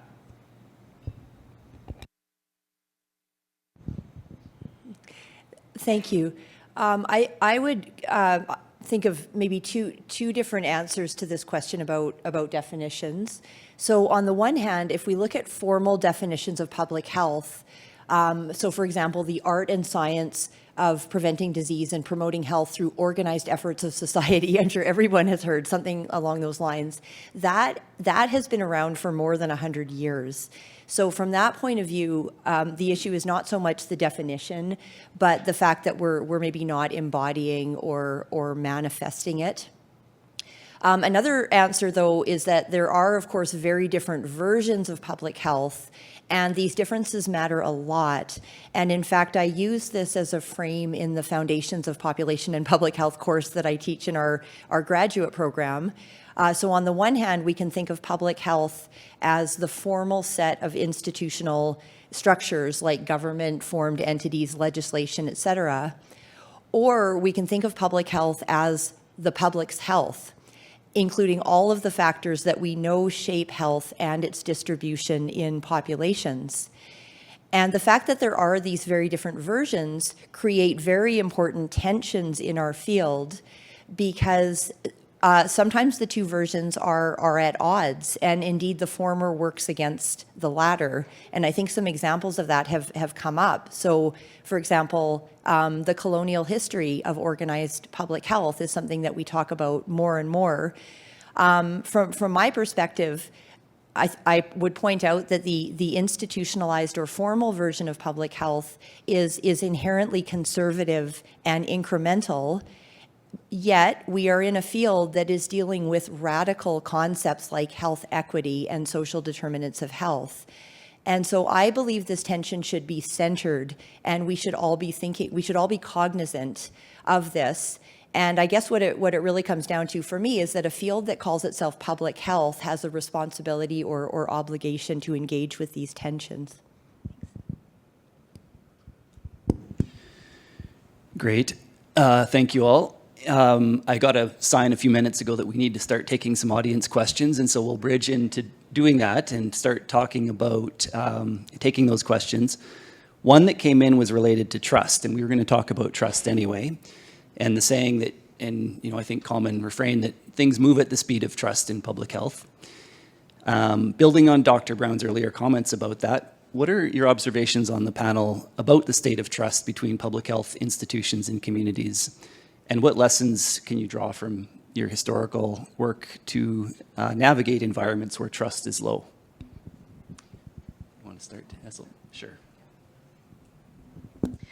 I think already today there's been talk about relationship, and I see, trust is about relationship, and in order to have a relationship, there needs to be people involved. It's not conceptual or abstract or data-driven. So I think there need to be more opportunities for public health to be in relationship, and also present in people's lives, in schools, in communities, across the board socially, in a way that makes public health a project not only of people most at risk, but a part of the lives of a broader group of people in society.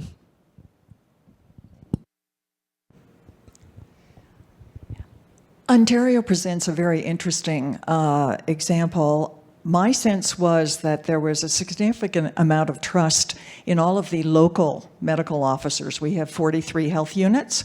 Our provincial government plans to collapse them into 15, 10 to 15, depending on how deeply the budget cut hits. This struck me, having written a history of Toronto's health department in its first century of existence, and then a follow-up piece for the medical officer when Sheila Bajwer was in charge, as very, very dangerous, because public health is fundamentally local. It is built on relationships. And I have I live in Waterloo, and we were going to be melded in with Peel region, which is pretty huge just to start with, and Dufferin, Wellington Dufferin right next to us. There's no way one MOH or even a couple of MOHs and the staff could cope with the varying needs given the huge population differences.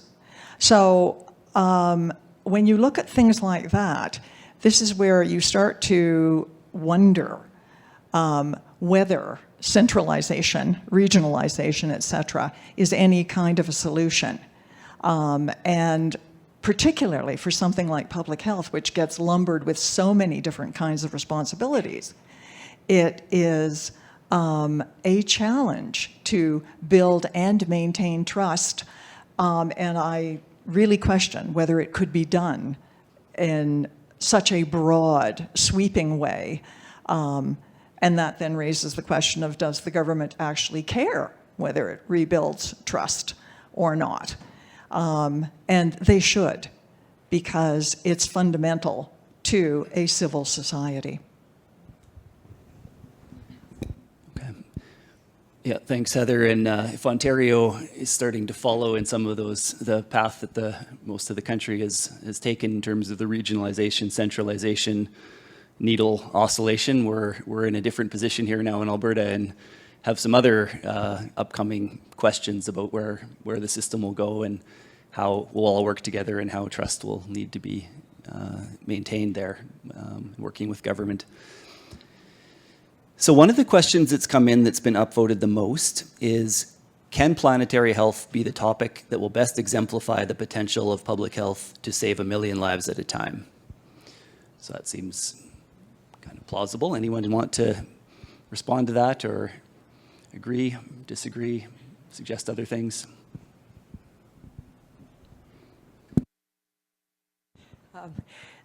So we absolutely need to be paying attention to the climate emergency. There's no question. As someone who's been involved in some of these discussions, I guess my thinking is that it always brings me back to a more general point, which is that public health needs more criticality so we can actually engage with systems and structures that cause harm.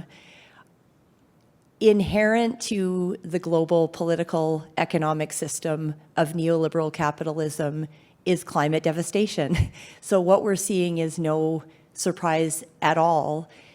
And So this is one of many things that I think our field is not equipped to engage in, and that I think should be our biggest priority moving forward.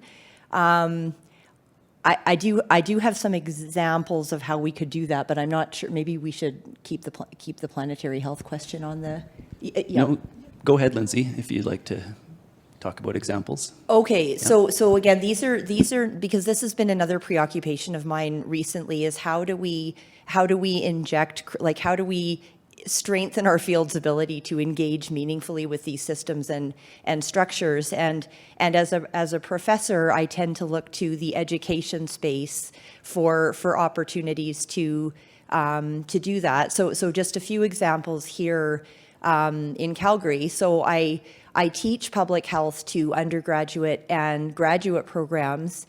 And I teach it as a field that demands a critical perspective. So there isn't sort of this neutral, like, technical field over here, and then we can apply a critical lens, and this is what it looks like. I kind of teach them that they have to be able to apply a critical lens as part of being in that field.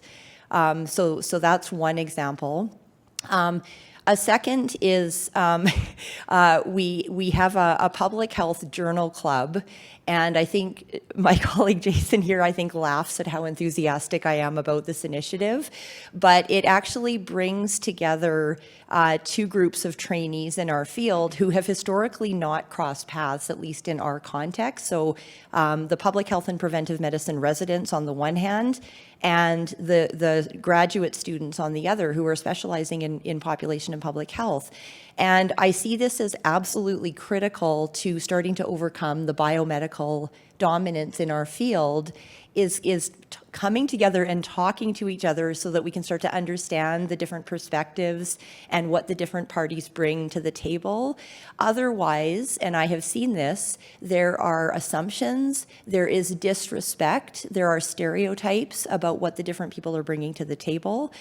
So this is a tiny example of something that I think is quite important, and it's very aligned with the theme of coming together, but in a way that respects the power dynamics that are absolutely there. Make no mistake about it. And a third example that's quite recent, and I see Dr. Levi Frohlich here in the audience, but our Fundamentals of Epidemiology course in our graduate program, Dr. Frohlich is one of the instructors of that. So thanks to that arrangement with Dr. Gavin McCormick as well, we have been able to embed criticality into that course, into the pedagogy and to the evaluation. And so epidemiology has immense power in our field. And to the extent that epidemiology is taught in a way that is purely technical, it leads to asking certain types of questions, using certain types of methods, and interpreting them in certain types of ways that tend to be downstream and reductive and divorced from harmful systems and structures. So integrating criticality into epidemiology, I think, is really key. Can I just do two more quick examples? Scaling up to the national level. So in the Canadian Institutes of Health Research, there's an important initiative within the Institute of Population and Public Health called the Applied Public Health Research Chairs Program, which is a funding program to support mid-career researchers in public health, and it aims to bring together the research and applied elements of public health. So I held one of these awards, and I've served on the review panel ever since, and this is a really important competition. It is a rare space at CIHR where critical social science is present and visible, and I believe it manifests in which applications are funded. So it's not the reductive but very popular version where you've got researchers over here who sort of churn out evidence that feeds directly into policy somehow. But it allows critical scholars to be connected to decision-making structures in a way that respects their unique critical and scholarly perspectives, which are ultimately essential if we're talking about things like health equity. My final example is the Canadian Journal of Public Health, where I serve as a senior editor. And under the leadership of Louise Potvin, and now being continued by Laura Rosella, this is a very important journal that I'm actually quite proud to be part of, and I'll just give a couple of examples. So one is that we have resisted being overtaken by health services research articles, of which we receive so many submissions. So to a large extent, we steer those elsewhere. Therefore, we ensure that we respect the uniquely important parameters of public health. And second, and finally, with respect to submissions using qualitative inquiry, we have pushed back against the deluge of descriptive, uncritical qualitative work, and we insist that qualitative work is rigorous according to the standards of the epistemological stance. And so we publish really excellent qualitative work that is structural in its orientation. Thank you. Thanks, Lindsay. Those were some wonderful examples. Any reactions or comments from either of you on this question? Thanks, Esyllt. Planetary change, environmental crises have a history like everything else. And so, and as Heather mentioned in her own work, issues of environmental change, including environmental changes that were made in the name of public health, are a big part of public health history. I mean, historians are trained to make connections and not to treat things in isolation. So it's one of the things that the discipline can bring to conversations. And as a historian of pandemics are inherently both global and local. I've focused on local experiences, but of course, pandemic influenza was a global event, and there is something special about global events from when you write about them historically. So planetary change is a global event with very specific local consequences, including consequences that public health people face on the front line every day. For example, with people who are underhoused. A city like Winnipeg, you go from weather extremes, very, very hot now, summers, to, winters of -40, -50. And some of that is climate change driven, and that is now what frontline providers are coping with. So there's a way of connecting the dots that I think, we're good at.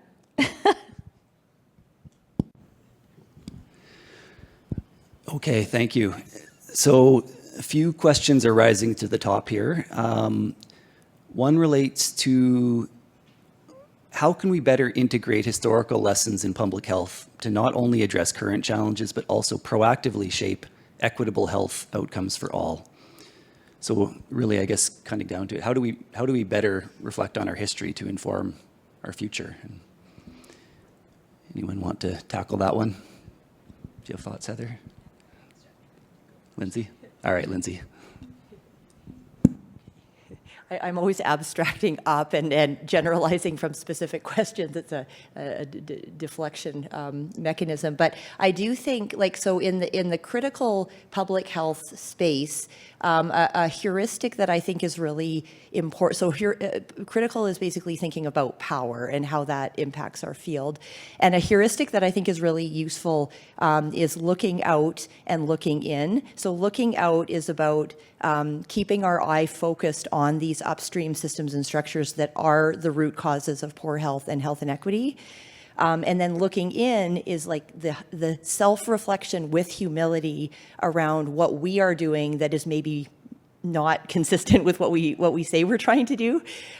So I think this maybe fits in the looking in bucket.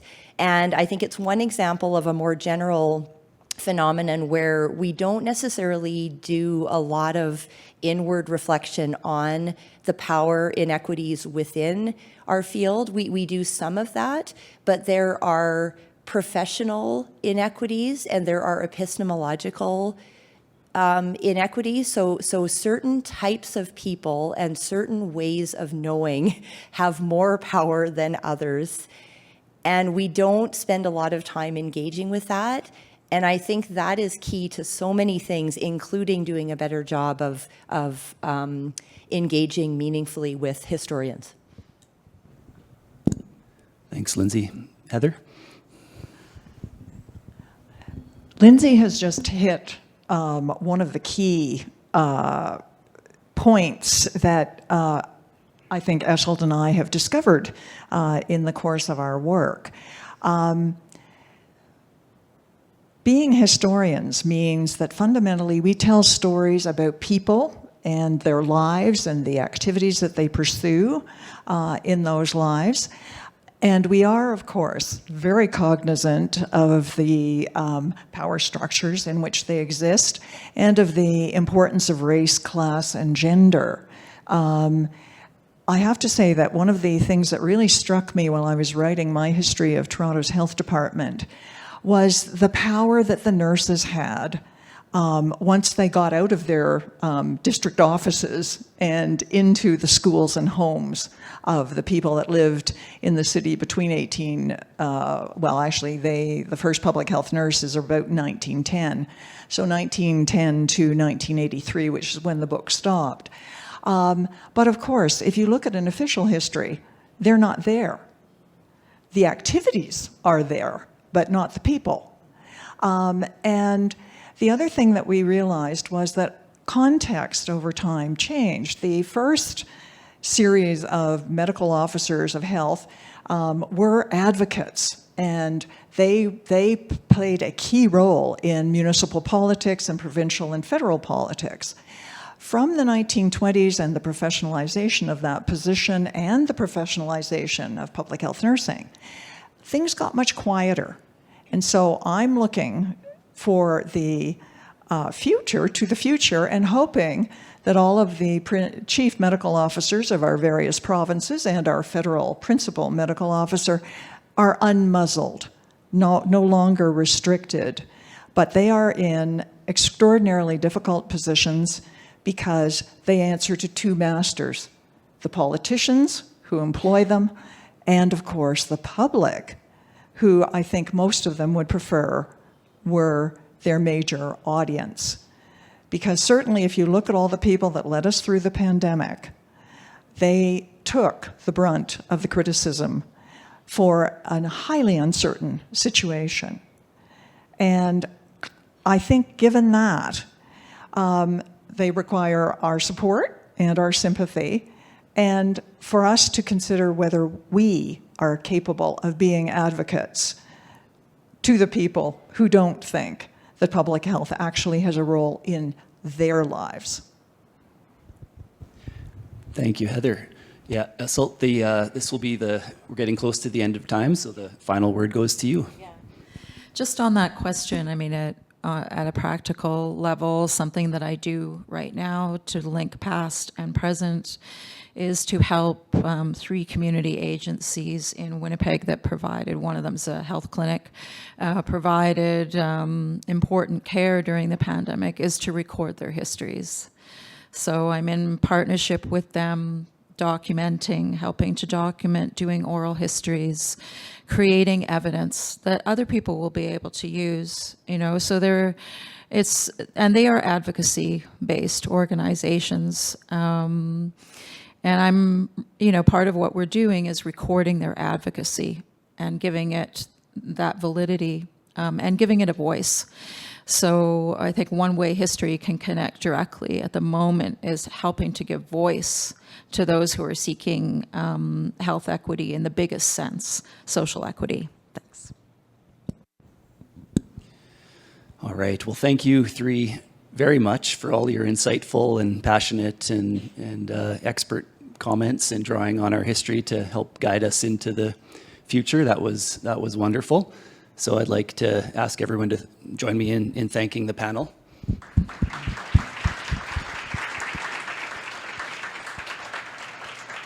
And I think I'll turn it back over to Kirsten to lead us into the break. Thanks, everyone. So it's time for a break now. We have 30 minutes scheduled. So please go grab some refreshments. There's more food at the back and coffee. And this is the time to talk amongst yourselves, visit the booths at the side, and talk about what you've already heard. We'll be back in about half an hour. Thank you.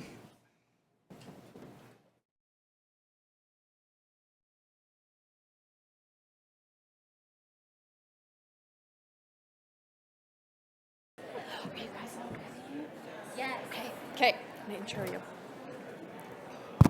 Hi, everyone. Sadly, but very excitingly, because we have a great panel coming, it's my job to bring you back from the break. So everybody to come over and take their seats before I introduce the next panel.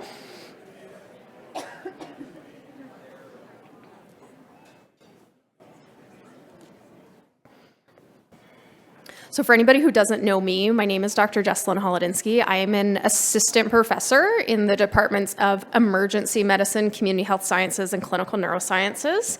And I've also been very fortunate to be very involved in the O'Brien Institute, where with Dr. Carasoro, I co-lead the O'Brien Institute's postdoctoral fellows program.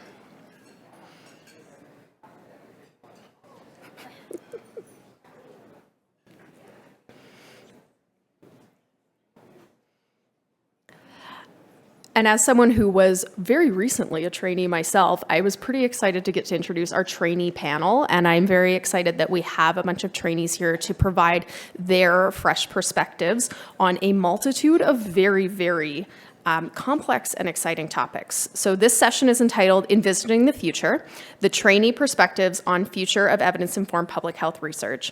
So our panelists will be introduced by our moderator, but what our panelists will be discussing is their insights on current technologies and phenomena, including social media, political polarization, disinformation, and citizen movements. And we'll discuss how they're shaping the future of evidence-informed public health research and how their current training equips them to address these challenges and opportunities. Our moderator for the panel, I have the pleasure of introducing Nina Carcamo Arakawa. She is a third-year Bachelor of Health Sciences student majoring in Health and Society at the University of Calgary. And I'm now going to read a giant paragraph of all of the things that Nina does, which is absolutely unbelievable. And I'll just put my own little plug in here that Nina did all of this while getting an A in my biostats course. Like, I don't know where she has the time. So Nina is an undergraduate trainee with the O'Brien Institute for Public Health, researching patient and family-centered care in the intensive care unit, supervised by Dr. Kirsten Fiest. And outside of her research, Nina is actively involved in several initiatives. She is the co-lead of the Sustainable Development Goals Summit Committee. She's an advocate for youth health with the Stop Addicting Adolescents to Vaping and E-Cigarettes, or SAVE movement. She's a mobilizer in grassroots activism focusing on homeless populations and food insecurity, and she's a member of several other student societies that would take me like 10 to 15 minutes to list off now, so I'll just leave it at that. Nina, I'll invite you up, and Nina will introduce the rest of our panelists.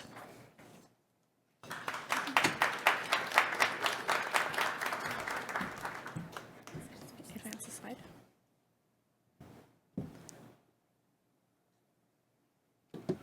All right, thank you so much for that fantastic introduction. I almost feel a little bit embarrassed, but I am so excited to stand up here and introduce the panelists, who are just an amazing group of individuals. So to my right here is Kathleen Mather, who is a second-year Doctor of Public Health student at the University of Toronto's Dalla Lana School of Public Health.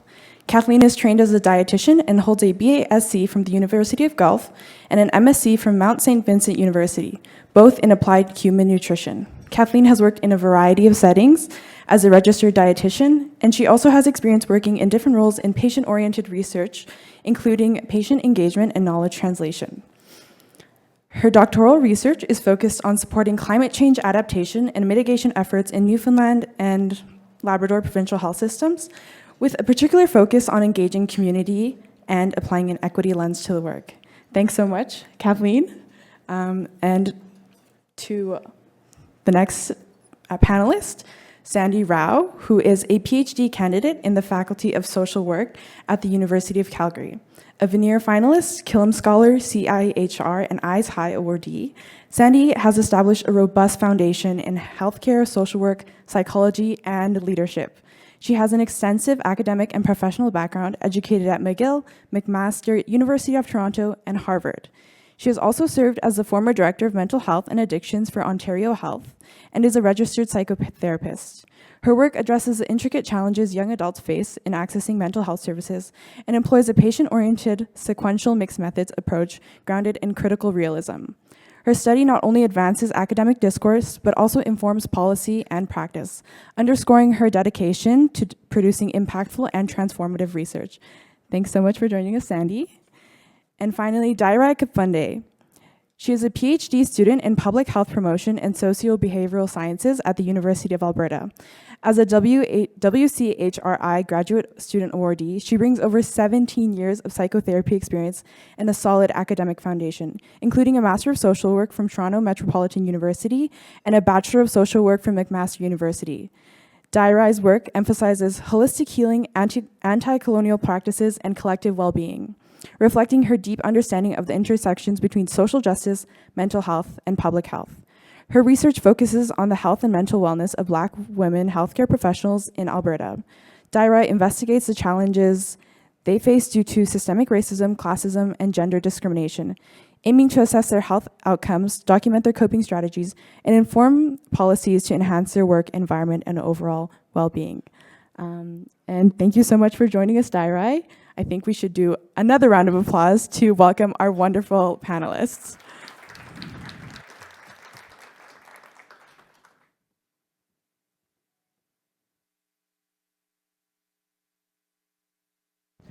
So, to start off our panel with an extremely popular question, I'd like to ask each of the panelists, what does public health mean to you? Kathleen, go ahead. I don't know if I wanted to go first, but that's all right. So yeah, when I was thinking about this question, I thought maybe kind of my story around how I came to public health made the most sense to answer. So when I started out as a new dietitian, one of my first roles was in a rural setting in Newfoundland and Labrador, where the closest large grocery store was a 45-minute drive away from the community. And so as I saw these people in this area, a good number of my outpatients experienced barriers to being able to implement any of the nutrition recommendations I might make. So they didn't have a car. They couldn't access this grocery store. The cost related to spending 45 minutes each way to drive to this grocery store meant that they couldn't go very often.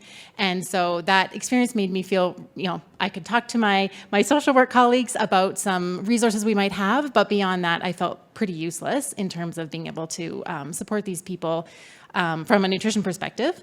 And so fast forward a little bit, I moved into more of an academic position and had the opportunity to be part of a project where I was really exposed to the breadth of what public health does. And that was kind of the light bulb moment for me, where I was like, oh, these are the people who are dealing with kind of all of those barriers I saw on the ground, and how exciting to kind of be able to move the needle on some of those social determinants of health. And so I think for me, the really exciting part about public health is being able to work at that kind of those more upstream, that's the word I'm looking for, the upstream impacts that impact the population. And then I think it also speaks a little bit to one of the challenges. So I learned about the social determinants of health in my training. I thought I understood kind of what public health was, but it really wasn't until I got exposed that I fully understood kind of the scope. And we've talked about this big umbrella that public health is, and so I didn't fully understand that. And I think public health for a lot of people is kind of invisible. And I've heard lots of people say, if public health does its job well, nothing happens. And so I think one of the big challenges for public health is bringing that visibility and awareness to people outside of the people in this room who are all very much steeped in this, and so that they can understand the value of what we do, and then fund this work and bring us to the table to really bring those important perspectives to all those broad areas that public health has value for. Fantastic answer. Sandy?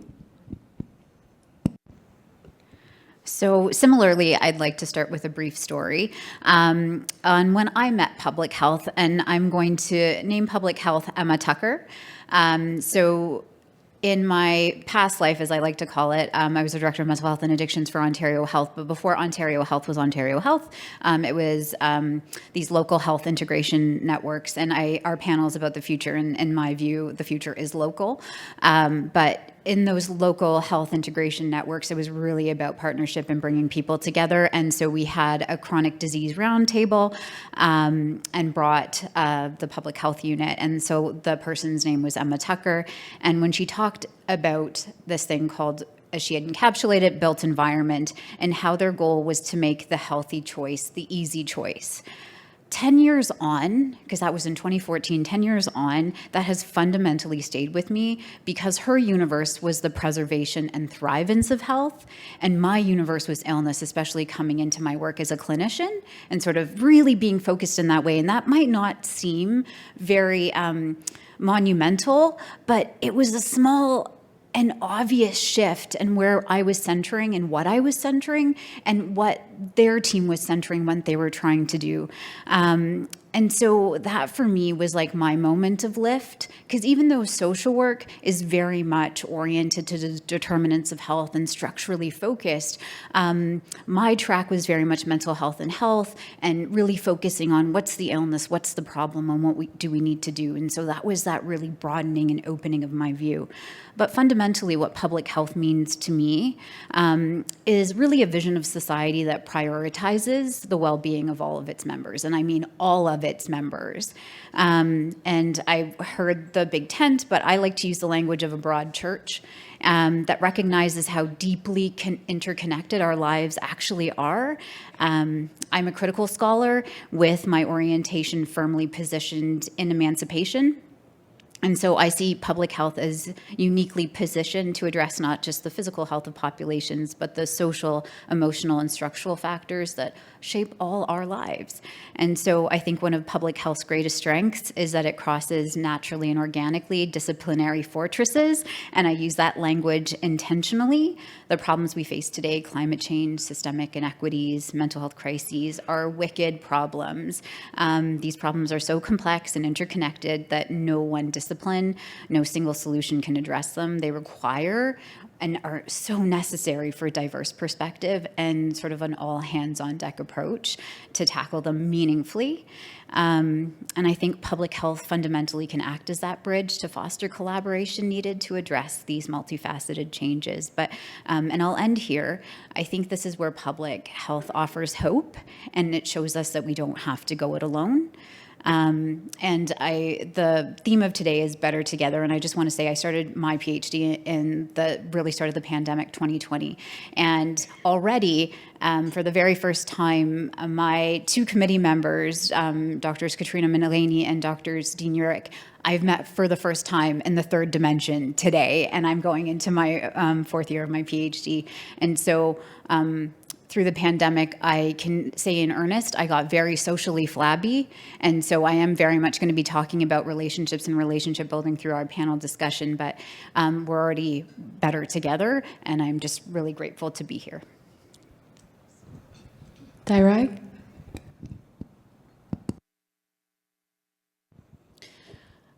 It's amazing how I don't want to be the first one to speak, and then I also don't want to be the last one to speak.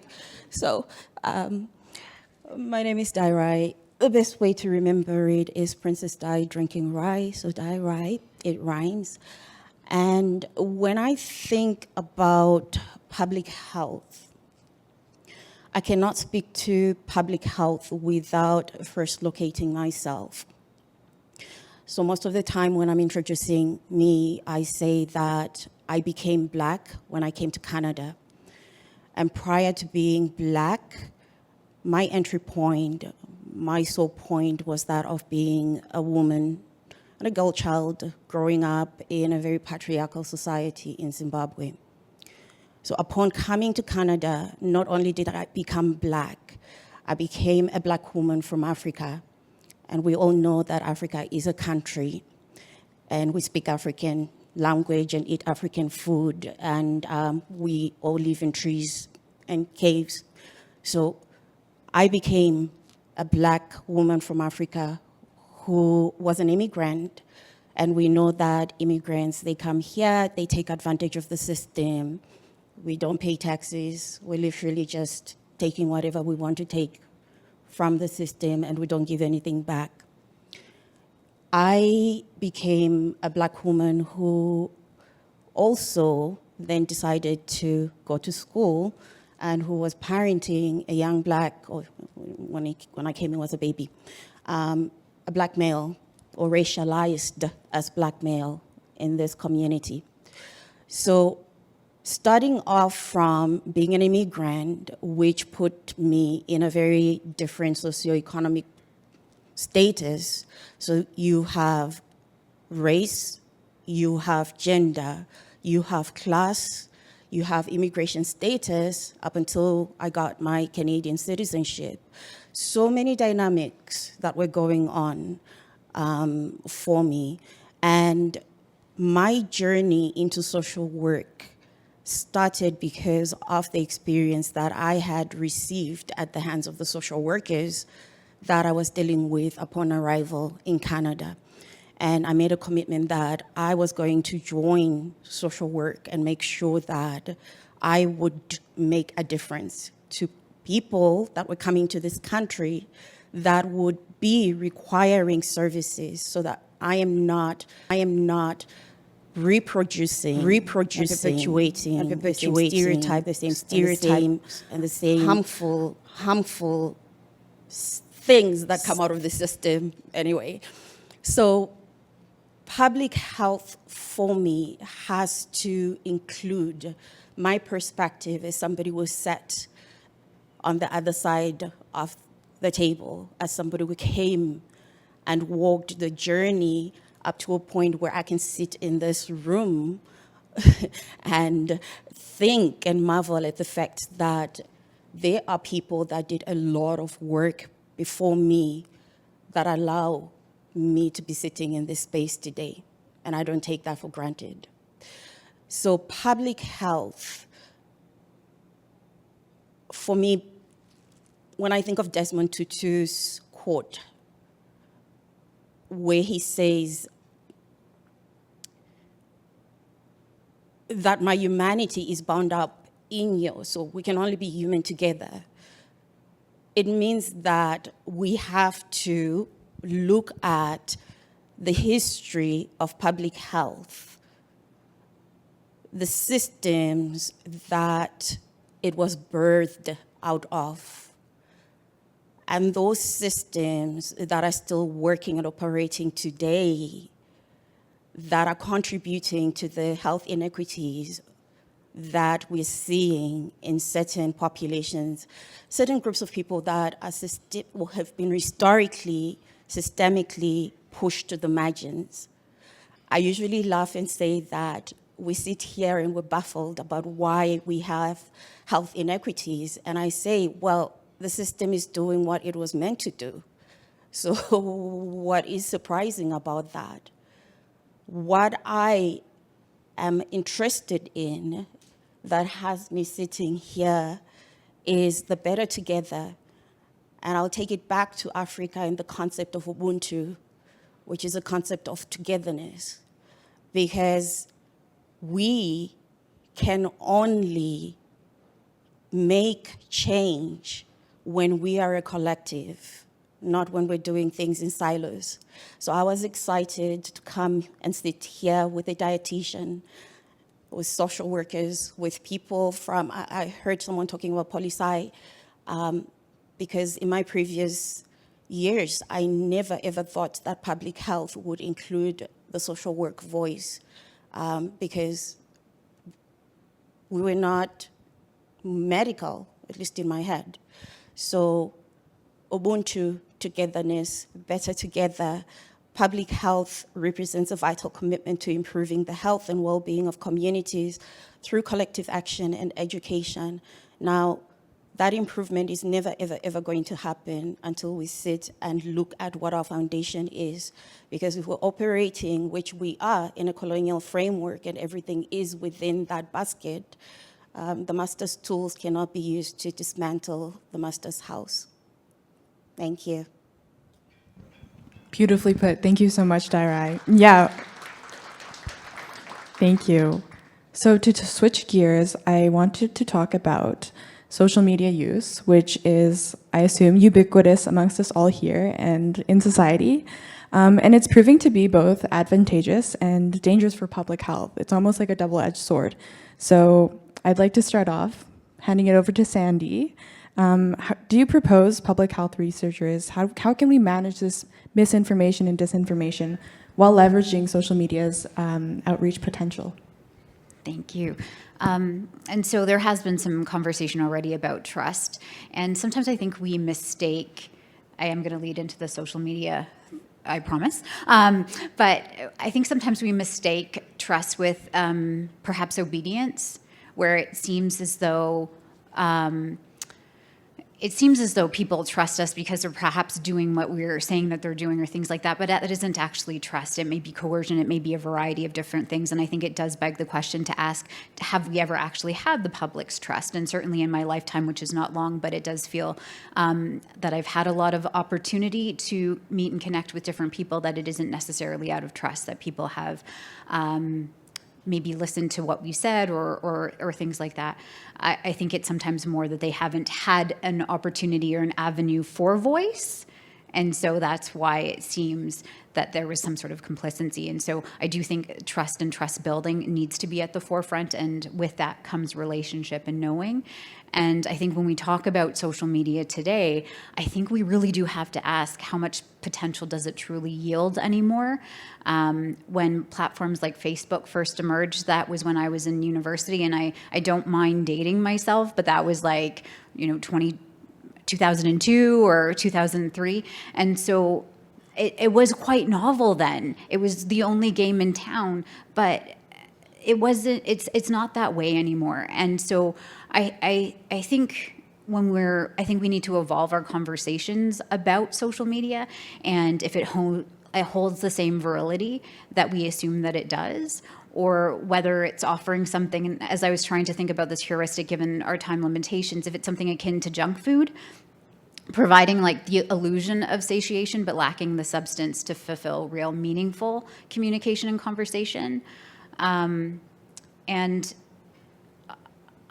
I think this idea that it's a powerful tool is a conversation that is not as interesting to me. But I think what's more interesting to me is around conversation reciprocity and how these tools are very much push tools. Like, we talk about dissemination and pushing information out there. And I think in order to build trust and to build relationships, it has to be a dialogue. There has to be that opportunity for pushing information out, but also receiving information back. And how do we engage with citizenry in that way? And I don't feel, and that's why I use the word fortress, and that's why I also sort of said the future is local. There's a bit of a thread that I'm trying to knit, is that when someone actually knows you, can put a face to a name, can have that kind of conversation, people are able to feel that space to actually interrogate what's said, to build better together. And social media doesn't really allow for that. It's sort of these fast sort of X tweets or these algorithms that push you into echo chambers, reinforcing perhaps false beliefs, things like that, that work against what some of the formative things that we are trying to do here. And so as we look to the future, and this panel is very much about the future, can we create strategies built on trust and authentic relationships? And as mentioned, my research is primarily with youth and young adults, and what they've felt and why they've turned to social media a lot for their quote unquote wellness information or their health information is because they have this false belief that they know that influencer. Like, they have a day in the life. They go, I know what this person eats. They really know me. They really understand me, versus this academic in some sort of ivory tower of like, who's that again? And so again, it's a sort of like falsity. But what they're, I think, pandering to is this desperate need for authenticity, relationships, closeness, belonging, community. And so I think instead of saying, okay, how do we use social media for good? I'm probably not the best person for that conversation because I've taken myself off social media.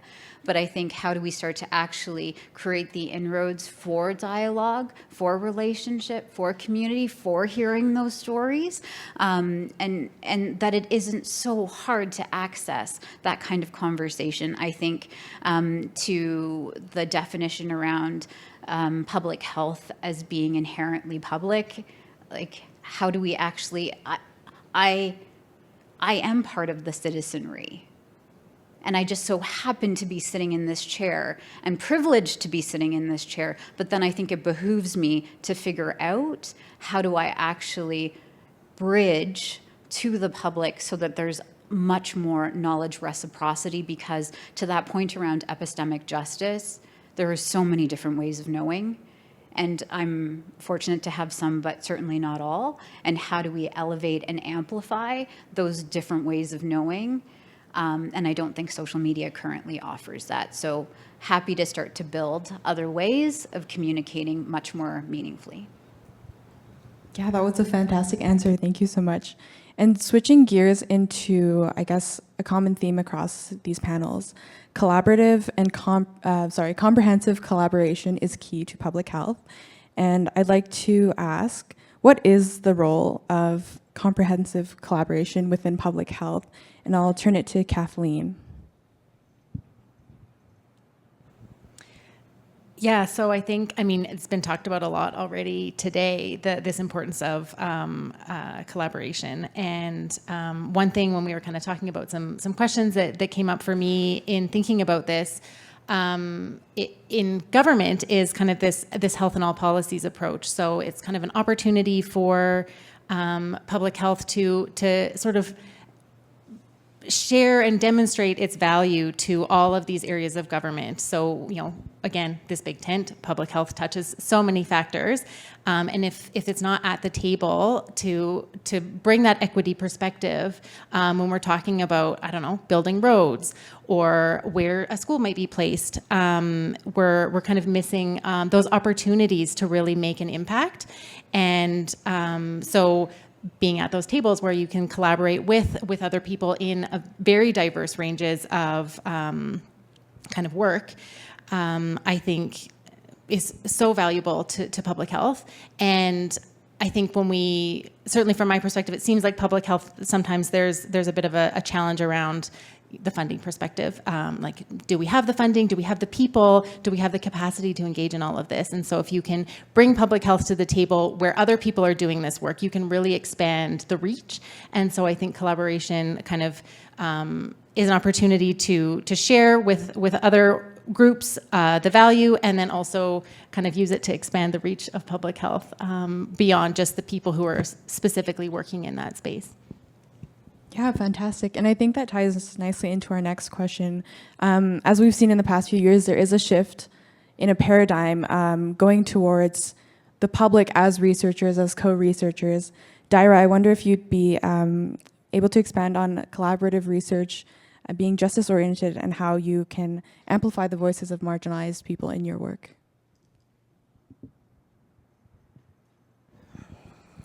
Thank you. So, one of the frustrations that I am currently navigating as a mental health therapist in my practice is helping or assisting people that have been injured at work. And due to the injury at work, that might completely injure them and change their lives completely in terms of their physical well-being, mental well-being, their vocational, relational, financial well-being, so all the domains of their well-being. One of the things that I've seen is for those whom I serve that are perhaps on WCB, the money that they're getting sometimes is less than the money they were getting whilst they were working. So we're seeing more people that are housing insecure because they got injured from work. More people that are food insecure because they got injured at work.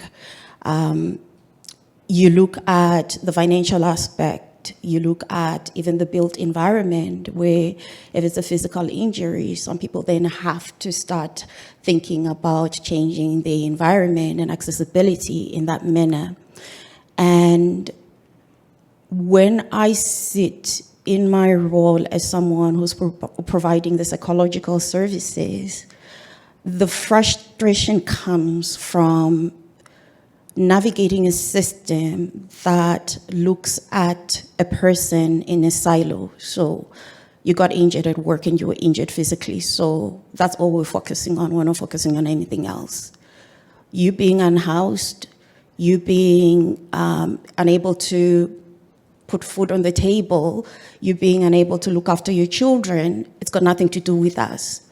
What you're supposed to focus on is you got injured at work and any psychological impact that comes from that injury. We live in a society where, yes, I get the medical system. If I have had issues, I'm going to a neurologist. If I have foot issues, I'm going to another specialist. So as a human being, you're divided into parts. Collaboration allows us to start looking at some of these populations, because even all of us sitting in this space, we're only an accident away from an injury. And when that injury happens, employers, whether you've put in 30 years of work or 5 years of work, it doesn't matter. It's almost like an assembly line. In you go, out you go, and your value is only attached to the work that you're able to do. So within public health, how do we take that example of somebody who is on WCB, not getting enough money, but cannot apply for Alberta Works because they're not eligible for that. They cannot apply for any other government funding because they're not eligible for it. At the same time, they're still not able to make ends meet. Are we able to sit and collaborate amongst disciplines, nutritionists, dietitians, doctors, pharmacists, because some people are not even able to afford their medication, because insurance sometimes is then cut off. So there's so many dynamics. I think collaboration allows us to, as someone with a social work background, where we were taught to look at the person in environment, the whole person, not bits and pieces of a person, to actually come and sit together at the same table and look at human beings as humans as a whole, and then figure out how we can work together to make the system a little bit more manageable. Because right now, one of my famous things to say to anybody that I work with is brace yourself, because you're going to be navigating a system that is not meant to be easy. And it might cause more frustration and mental stress than the actual injury that you've incurred. So that's what I would say in terms of collaboration. I think it's just important for us to come together and sit and start figuring out how we can look at human beings as a whole. Thank you, wonderfully put. I'm going to switch over to our audience questions. Starting with the most popular, how can we encourage younger people to study and take up careers in public health? I can open it to any panelists. You want to start? Go ahead. I think maybe briefly, what comes to mind initially for me is kind of my origin story. So that exposure, an understanding of what it actually looks like. It's so broad. So I think a lot of different interest areas can be captured under the big tent. But like the initiative that Professor Brown mentioned, where they're going out to high schools to kind of explain to students what a program in academic or in public health might look like, or what a career in public health might look like. I think it maybe kind of starts there, is just that exposure.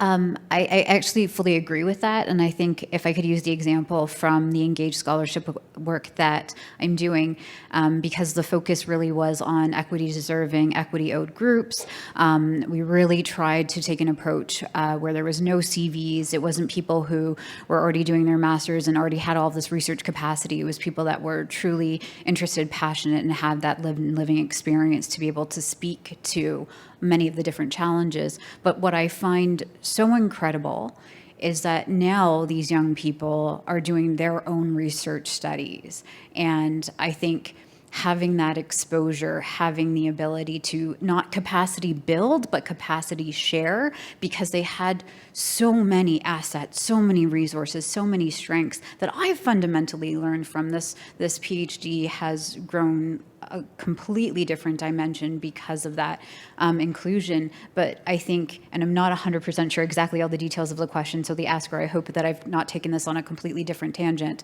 but I think there's a lot of individuals that embody the values of public health, and as opposed to sort of saying, how do we shape you to be into this track? Perhaps there's the opportunity to say, as these new generational things, always looking to our history, my new besties over there, fangirling completely, but to also say, like, to look to young people to say, okay, what does the future of this look like? Because we are building it together with you, because you are part of that public. And so I just think creating spaces for much more of that dialogue, that intergenerational conversation is just so important. Dayirai, do you want to add anything? Okay, then we will move on to the next question. What types of training opportunities do you believe are essential for equipping future public health professionals to engage with research and community? Yeah. I can repeat the question. What types of training opportunities do you believe are essential for equipping future public health professionals to engage with research and community? And I'll pick on you, Dayirai, to answer the question. Oh my goodness. Wow. So I think if I use my own experience as an example, I have a background in social work. So my PhD as of last year was the first time I found myself in public health and sitting and speaking and breathing public health. And it has been a learning journey, it's a learning curve. And in my cohort, there are those that have been in public health from the undergrad, grad, and they're doing their PhD. So they have that foundational piece right from the beginning. So I will answer the question in two parts. For people like me who are coming in from other disciplines, I think it is important to probably have a stream that is focused on providing the most foundational and making sure that there's that bridge between their disciplines and what public health is, and understanding what that connection, even that relationship is between, you know, social work and public health, pharmacy and public health, and all the other disciplines. For those that are literally just going from undergrad all the way through, I think the tools, the resources are there in terms of school, and the courses, even the research courses that are offered might be more relatable and helpful because they have that foundation. I think for us, it has to be a little bit more strategic, for lack of a better word. This is where English as an additional language thing comes in for me. I'm trying to think, I think in my language, and then I'm trying to translate it in English, and then something else comes out. But yeah, that's the best I can answer. Amazing, thank you so much. Do you, Kathleen, Sandy? I think to add to that, and we've heard it already, but I think training in communication. So much of public health is about getting that message out to whoever the particular audience of interest might be. And so, kind of like Sandy mentioned, with youth, we might be looking at communicating in a very different way than we might be with our senior population or with an unhoused population. You're looking at very different techniques. And so I think really having broad communication training and understanding the needs of those different stakeholders and audience groups is key to being successful in kind of pushing public health forward.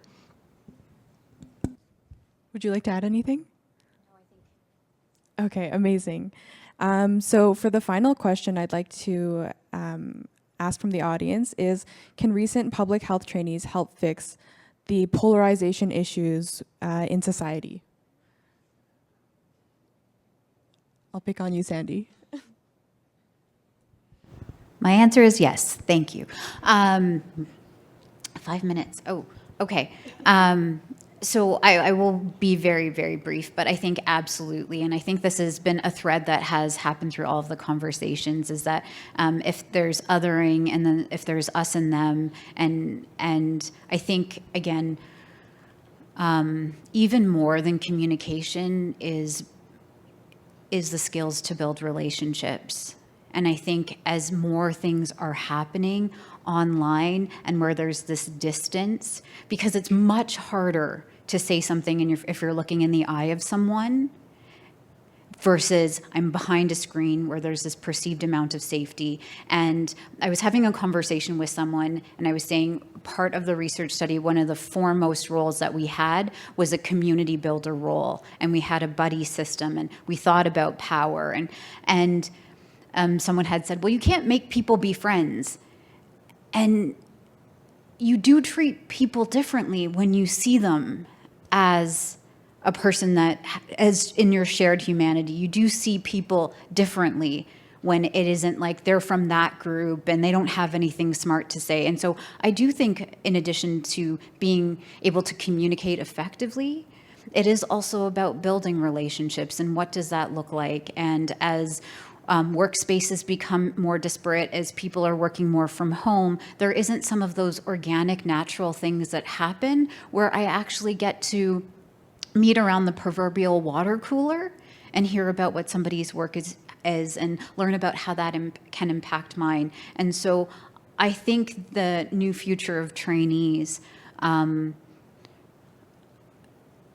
really have an incredible opportunity to start to bridge between each other, and also to, like, we've seen this in, dare I say that young folks have always been the people that move things forward, and I don't think of myself in that young group, but they're always the people that are at the forefront of making change effective. And so to that person that asked that question, I absolutely do think that trainees can do something for polarization. And I don't think it just relies into being able to communicate your message better. I think that you actually do need to see humanity in the person across the supposed table, even if you don't agree, and that you find a way to find that unity in that diversity. And I think that that is a skill that we aren't necessarily teaching, because we are trying to find more like-minded people, and I would just encourage us to find like-hearted people, because you want a diversity of ideas. You want to bring different ideas together, because to the points made earlier, you're not going to get the same thinking that created the problems to create solutions. So kudos to you, trainees, and kudos to you, trainees. Fantastic. Dayirai, go ahead. So I agree with everything you have said. What I would just add onto this is their importance when we're talking about communication, the importance of language. So the language we're using in public health, sometimes we get used to terms and we just follow. That's the in language, that's what we say, without reflecting on what we're saying. There's a difference between someone being referred to as a minority and someone being referred to as being minoritized. There's a difference between people being called vulnerable communities and people being referred to as communities that are vulnerable based on systemic issues or challenges. And so when we're even doing our research, and this is a challenge for me even as I'm doing things right now, because you look at research, I have to finish. I am sorry, I love talking. So yes, I'll just end with language. and to be mindful of how we use it. But definitely, yes, we are going to be making changes. On that note, I'd like to invite everyone to thank our wonderful panelists for this beautiful session. Wow, such an inspirational group of people. I'm just absolutely thrilled. Thank you all for being here. So our next panel is tackling a really challenging topic, and that is that of public health governance in Canada and how it helps determine how public health research can be done most effectively. So I'm going to invite the next group of panelists to the stage while I give a little background on this session, which is called Navigating Governance, Exploring Structures, Challenges, and Opportunities in Canadian Public Health Institutions. So we asked the panel to consider diverse governance structures of public health research and institutions across Canadian provinces, territories, organizations, exploring federal and provincial tensions, the intersection of medical and public health leadership, and the complexities of addressing equity and reconciliation in public health governance. And then we asked them to do that in 45 minutes. So but if there's anyone who can rise to this challenge and help us just start to scratch the surface, it's our moderator, Dr. Bill Ghali. Dr. Ghali is the Vice President of Research at the University of Calgary, prior to which he was the inaugural Scientific Director of the O'Brien Institute for Public Health. Dr. Ghali is a world-class researcher and professor in the Departments of Medicine and Community Health Sciences. He is a general internal medicine physician with methodological training in health services research and epidemiology from the Boston University School of Public Health. So Bill will introduce the others today, but I would like to acknowledge that if anyone saw the agenda from today, unfortunately, Dr. Jim Talbot couldn't be here, and we wish him all the best. Take it away, Bill.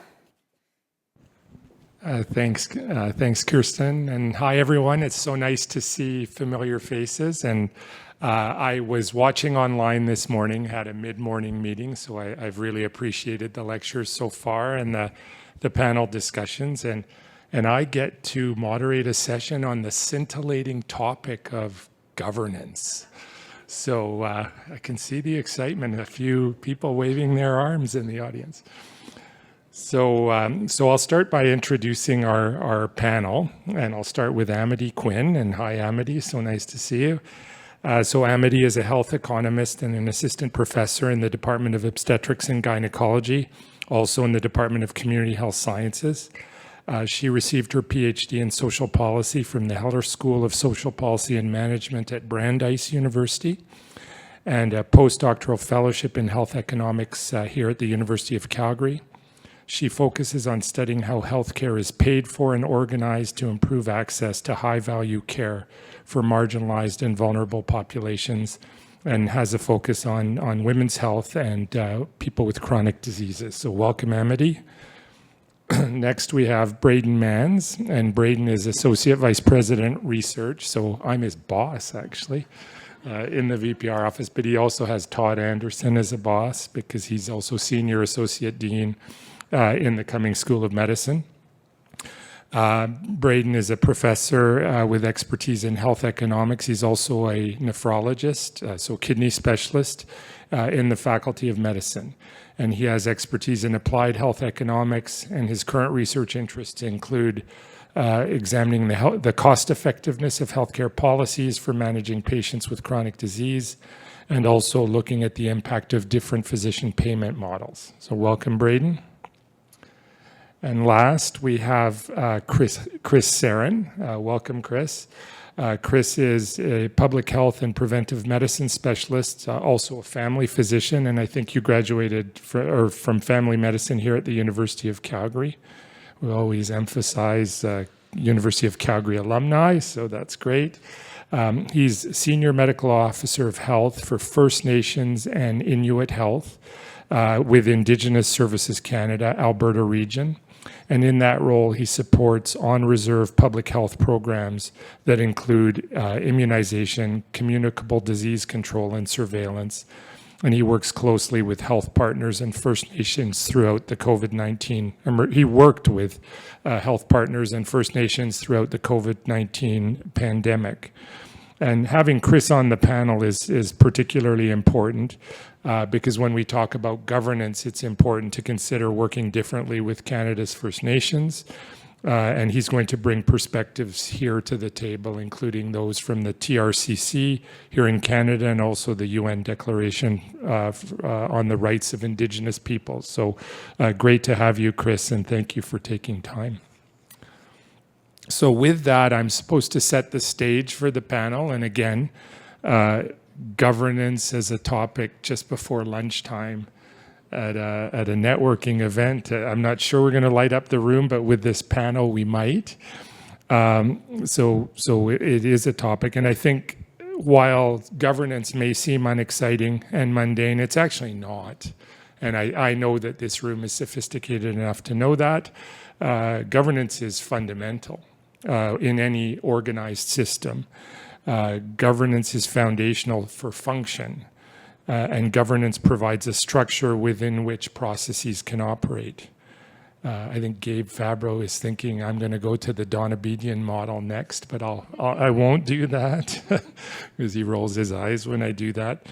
But governance is a foundation for functions. And the corollary of that is that when governance is lacking, illogical, or suboptimal, it's predictable that processes and functions for public health will also be lacking, illogical, and suboptimal. And then the corollary beyond that is that health will suffer and there will be negative effects.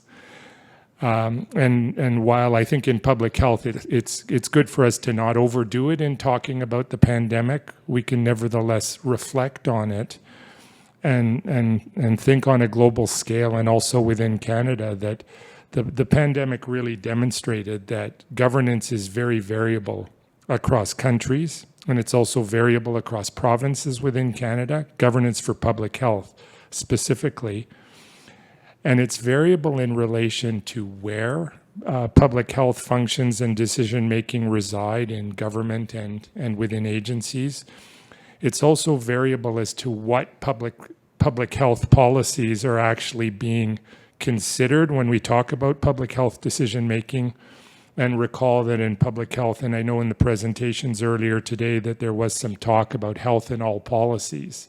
So K-12 schooling relates to public health. So does transportation policy. So does environmental policy. So health in all policies can be far-reaching as a paradigm. Governance is also variable as to who makes decisions and leads public health. And it's also variable in the how of public health. And then to make things even more confusing, there's a general lack of evidence as to which model of public health governance is best. And when there's a lack of evidence, then certainly one form of evidence is expert observations and expert opinion. And so in the panel, we have, I think, 3 individuals who can bring their perspectives as a contribution to evidence in terms of thinking about optimal public health governance. So with all of that, I'm going to turn to the panel, and the first question is really an open-ended one, so you can each take it in any direction you want to.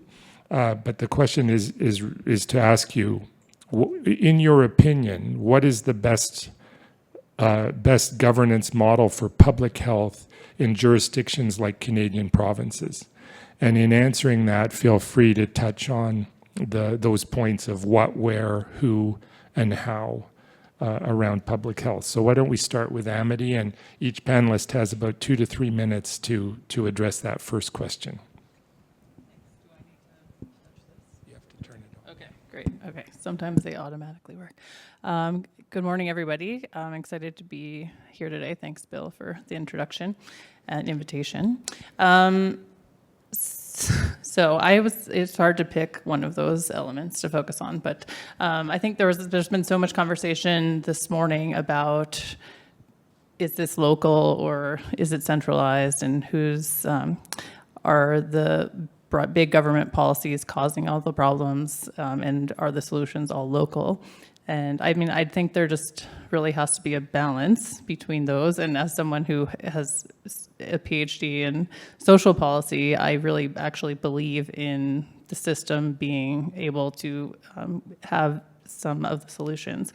But one specific example I thought is potentially part of this new primary care Alberta organization is thinking about having primary care catchment areas, and that those local geographic areas could really be responsible for delivering primary care, but also delivering those public health functions in more of a local context.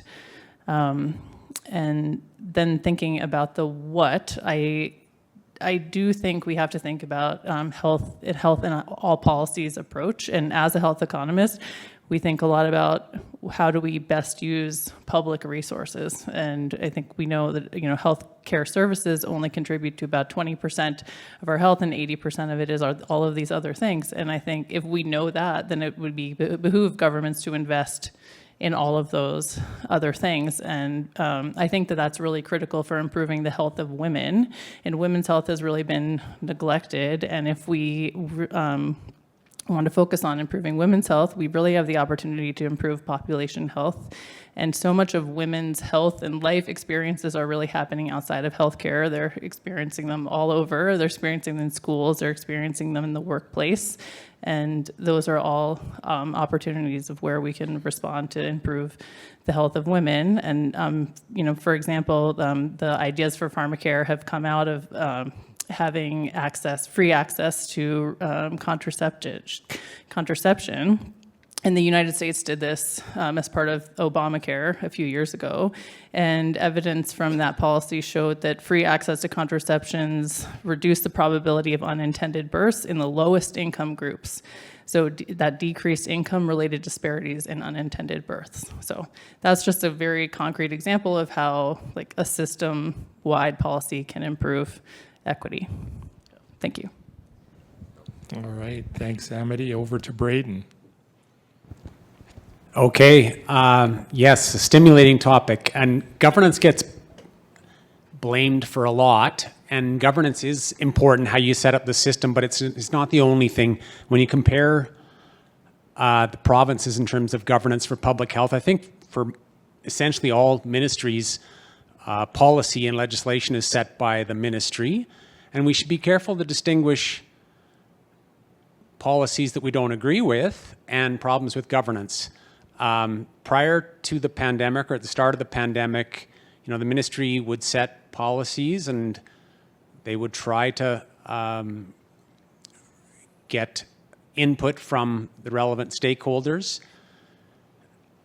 Alberta Health Services had a provincial public health program, and it took those policies and those directives and it turned them into action across the province, and it worked with the local zone public health teams. So structurally, I don't think that was the problem. Some provinces are set up differently, and I'll talk a little bit about where I think they could have advantages. Things weren't perfect. Local zones had additional priorities, and that's okay, but we didn't always have perfect agreement across all the zones. There was a lot of priorities. There wasn't as much consultation with communities as there needed to be. Communities are key to population health. There was limited links with primary care, and Saskatchewan has, perhaps this is where we're moving, I'm not sure about that, but they have local population-based primary care jurisdictions, and they have triad leadership with Saskatchewan Health Authority, primary care, and public health. Now, public health always feels, when I talk to Saskatchewan, that they don't get asked for their input, and they're not involved in all the important decisions, but there's triad leadership there. So there's other ways to envision how this might work. My one observation as well is that public health, it seemed like the focus was always on the pandemic. It was on syphilis outbreaks. It was on monkeypox. It was never on how do we support population health? Are we concerned about healthy diets and smoking and other health behaviors, and how do we impact those things? So maybe if I think about what's the optimal governance model, I think there needs to be better links at the ground level with primary care. We have some teams, but if you think of medical homes build on primary care teams, and they try to address public health with communities, and that link is probably not there to the extent that it should be in Alberta.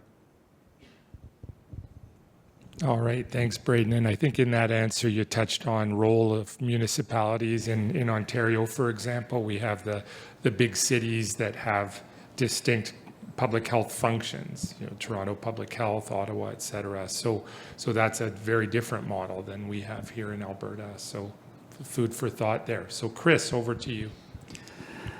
Thank you, Bill. It's part of panel A, B, C. So we're in order. W. And W. Okay. W, A, B, C. It sounds like a meningococcal strain. I'm surprised no one made a Donald Trump joke yet about the best governance. We want the best governance. And as I was walking here today, thank you for having this conference in my neighborhood. I had a choice. I could walk on the left, or I could walk on the right, just like the American electorate has a choice. And I was thinking about that. Sometimes I tried to walk on the left, and there was construction because we live in Calgary. Sometimes there was no sidewalk on the left. I had to jaywalk to the right. I had to go through the university, people know the roads. And so it's interesting dichotomy. It's not really a dichotomy. I had freedom of choice. I could do what I wanted. So I was just reflecting on that this morning. Thank you for having it here. And governance is a four-letter word for First Nations. It's totally loaded. We think about the Indian Act, imposed governance structures of the federal government, an act that is the reason I have a job and defines everything on reserve still to this day, from an act from 1876, if I have the date correct. And so I think my initial comments are, in any of these structures, and pandemic is a good example, there's a really strong reason for a unique approach to First Nations. So one is that it's enshrined in the Indian Act. It does mention health. And it doesn't mention Dr. Chris Sarin, as the medical officer of health, is responsible for public health on reserve. It actually gives that power and responsibility to chief and council. If you read the original Indian Act, public health is mentioned. And as it was modified over the years, it's actually changed, but there still are powers of chief and council to pass bylaws to protect the health, and it refers directly to, I believe it's infectious and contagious diseases. So as I worked with a strong provincial public health system, during COVID, we had to think of how is it different to work with the First Nations. And it's different in 100 ways, but one thing is the chief and council is different than a mayor. They are entitled to more information, and they need more. They have a defined role. And this is also rooted in UNDRIP and TRC. That is the prime person that I was working with, the chief and council. Thanks, Bill. All right, thanks, Chris, and apologies for saying your last name incorrectly. So I heard. So Chris Sarin, we've introduced him properly now. Okay, so I want to just link the next question to the earlier discussion as I was listening online on population health on the one hand, healthcare systems on the other.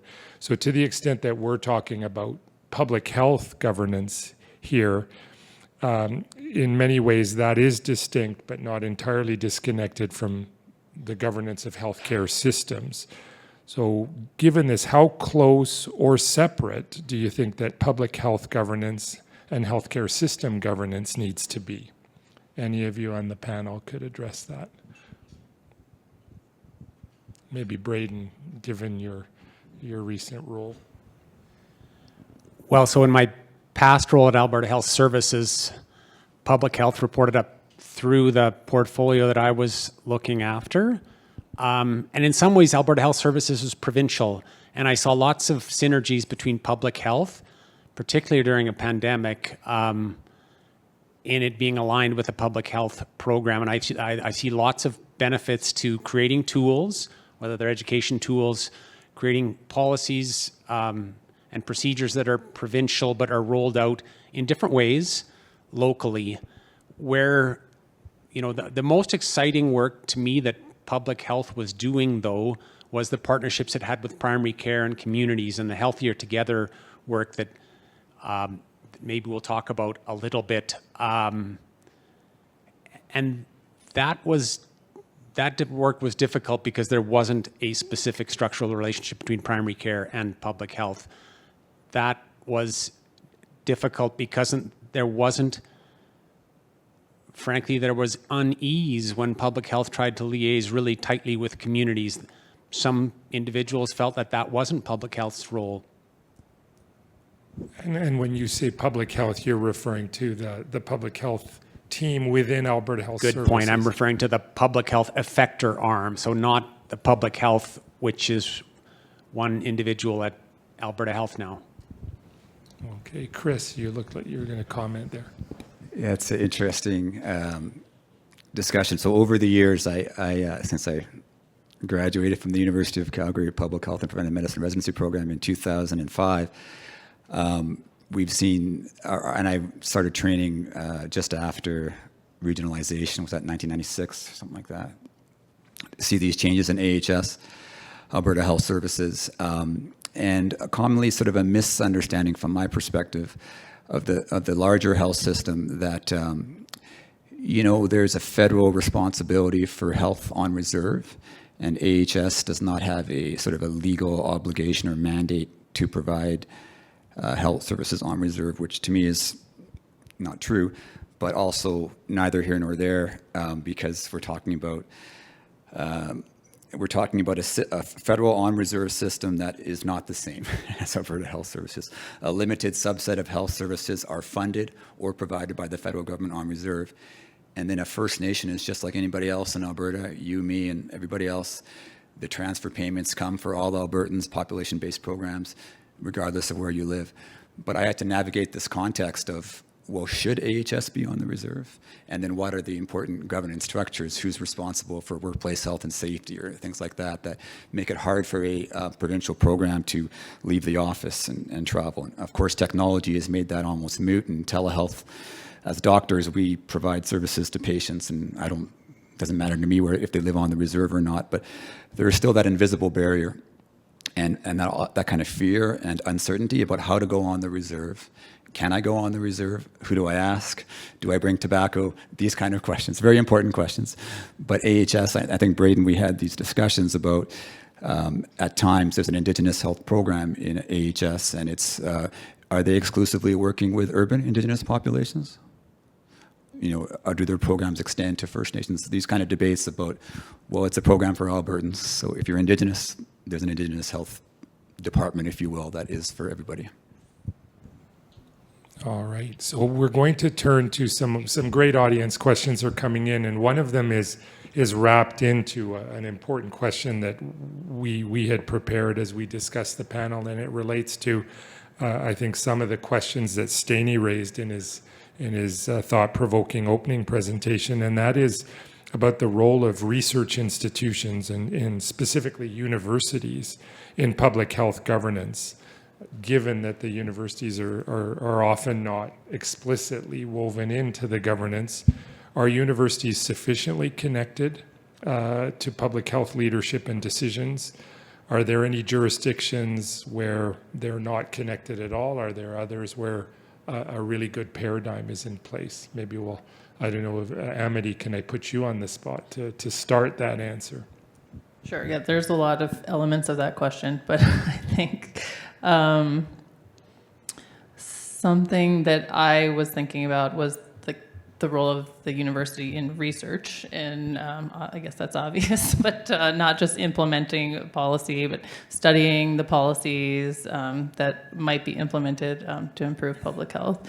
And there's a big need for improving research innovation in women's health specifically, and I think the University of Calgary specifically could improve their the amount of the amount of focus on women's health research that's going on compared to other institutions that do have a focus in a women's health center or women's health institute. But thinking about what types of research the university is promoting in public health. I think there was a lot of discussion earlier about the importance of qualitative research and rigorous qualitative research, which I definitely agree with, but I'm very involved with efforts to improve the rigor of quantitative research on health policies. And if we're focusing on improving population health, I think we also need to think about understanding the impact on the whole population as well. So I think it's been really exciting working with the University of Calgary to develop the health policy trials unit and think about if we can do randomized trials of studying policy, and also improving our ability to do quasi-experimental research to really see the impact of these policies on people. And I think if we can play that role of really doing rigorous evaluations, we can inform the implementation of evidence-based public health policies in Alberta. Okay, thanks, Amity. Your comment about women's health is actually a good example of how when governance has a concept that is everywhere, it's therefore nowhere. And we had that experience back in 2008, 2009, where public health was meant to be in the health systems, or in the domain-specific institutes that we already had. There were 6 institutes: cardiovascular, brain health, and so on, child health, cancer.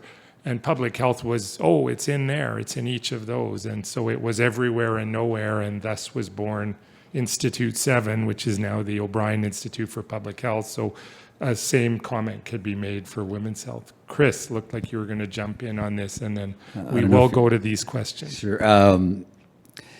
Yeah, I just want to reflect on TRC Call to Action 24 about, I just read it again, the role of medical schools and institutions to work with Indigenous communities, and how it's different, and how to incorporate principles of data sovereignty and OCAP into these discussions can be a challenge. But I also thought, hey, if you're in a research partnership with me, raise your hand out there. Yeah, okay, there's one and two. I think Pam sort of. Yeah, sort of. Okay. So trying to break down barriers and support research, of course, with First Nations. And governance structures are complex when you have to put in different clauses and research agreements and things like that. It can be really hard for the lawyers to agree with OCAP as a principle and things like that. But it's really important and meaningful work, and trying to foster those partnerships is part of my role, I think. That's great. Thanks, Chris. Okay, so now I'm going to go. There's a theme in here around government interference. So tough one, but I may as well go right to the. Everybody wants to wake up for this before lunch. So, in governance, what structural approaches could be used to reduce political interference in health decision making, whether it's relating to population health or healthcare systems? Chris. The person who asked the question has to give the answer. So these are tough questions. I know I'm fortunate. So I work in the provincial health system, but I work for the federal government, and I am a provincially appointed medical officer of health, which has legal obligations and powers such as isolation, quarantine, and even fines related to COVID-19. But health's always about the relationship and the partnership. And I would never go to a First Nation and take drastic actions during COVID-19 without informing and working with leadership on the reserve. So that was a challenge, because you're talking about a specific disease, highly feared at the time, and an intervention that was highly wanted, like the vaccine. So how do you work in a provincial structure where you want the vaccine yesterday at that time, and you want to talk about outbreaks of COVID-19 without disclosing personal health information outside of the circle of care? So this is the reality, but it was about relationships and recognizing who is responsible for health on reserve, working with chief and council, and not imposing I guess the direction at that time we were maybe more aggressive in pursuing COVID-19 cases and contacts and things like that. Braden. Don't worry, Bill. I'm not going to say anything that's going to get us in trouble. I mean, political interference is a strange word in this context. I mean, governments are democratically elected with their own perspectives and viewpoints. The Chief Medical Officer of Health never had, or I don't think in any province, was able to set rules independently. They always, and you can read lots of newspaper articles on this, they were given constrained order sets, and then there was in the context of the pandemic, there was a small panel of elected members who made decisions on. So is that political interference, or is that the will of the people? We have such polarization around public health, at least in the context of the pandemic and vaccinations, and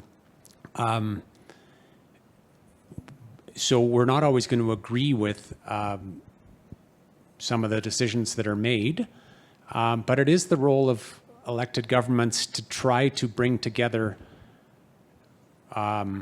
what the evidence tells us. I think as universities, we don't have, as researchers, we don't have a role in governance. We have a role in being able to summarize what the evidence is and champion that. We have a role in creating better evidence so that governments can, and advocating to governments, to our Chief Medical Officer of Health, to Alberta Health Services, to the new primary care agency, to stick to the evidence. So we just need to be, I guess, it's a difficult space. And I'm glad that your answer went in that direction, because worse than, maybe if we set aside the interference word and just said involvement, government involvement in public health decision-making, what if that word was indifference to public health decision-making? That might be the worst state, to have a complete, separation, lack of investment through budgets. So, Amity, anything else on this question? Because it's just such a prevailing question from the audience. I guess more like a quick reflection. The very first public health course I ever took in my first semester of university, like the very first slide said public health is inherently political, and that's like part of what drew me in. So I don't think we can avoid it. And I appreciate your comment that I think the government does have to be involved. So I'd rather them be involved than not involved. Yeah.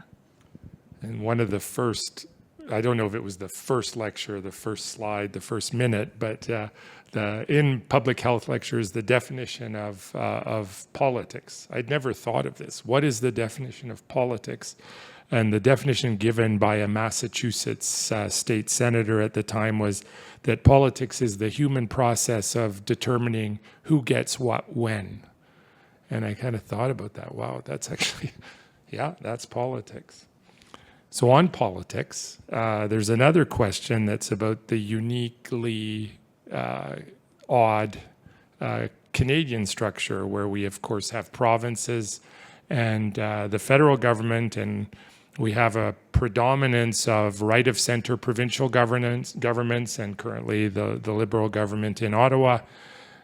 So what is the interplay in governance between our current provincial and federal government when it comes to matters of public health and health system structures? Does this work? Does this hinder us? I mean, Chris, you work in a federal public health vehicle. We know that our correctional institutions are similar. Health in relation to the military is also a federally governed function, whereas provinces do other things. So comments on the federal-provincial interplay. Comment is you ask the toughest questions, so that's a great thing to reflect on. I'm fortunate in that federal family that I was able to attend during the pandemic things like the considerations of the national bodies. And we have a complex public health structure with Public Health Agency of Canada and Health Canada. And even Indigenous Services Canada has a physician in a leadership role trying to interpret a complex situation internationally and always trying to produce guidelines and yet work in this federal structure with provinces that also have some capacity to produce guidelines and are not inclined to just follow along. So interesting discussions, privileged discussions that I was not allowed to contribute to, but I could observe. And I think in the initial days of the pandemic, it worked well because we really had to get the most accurate information out quickly. And it came from WHO or China or however it came, CDC.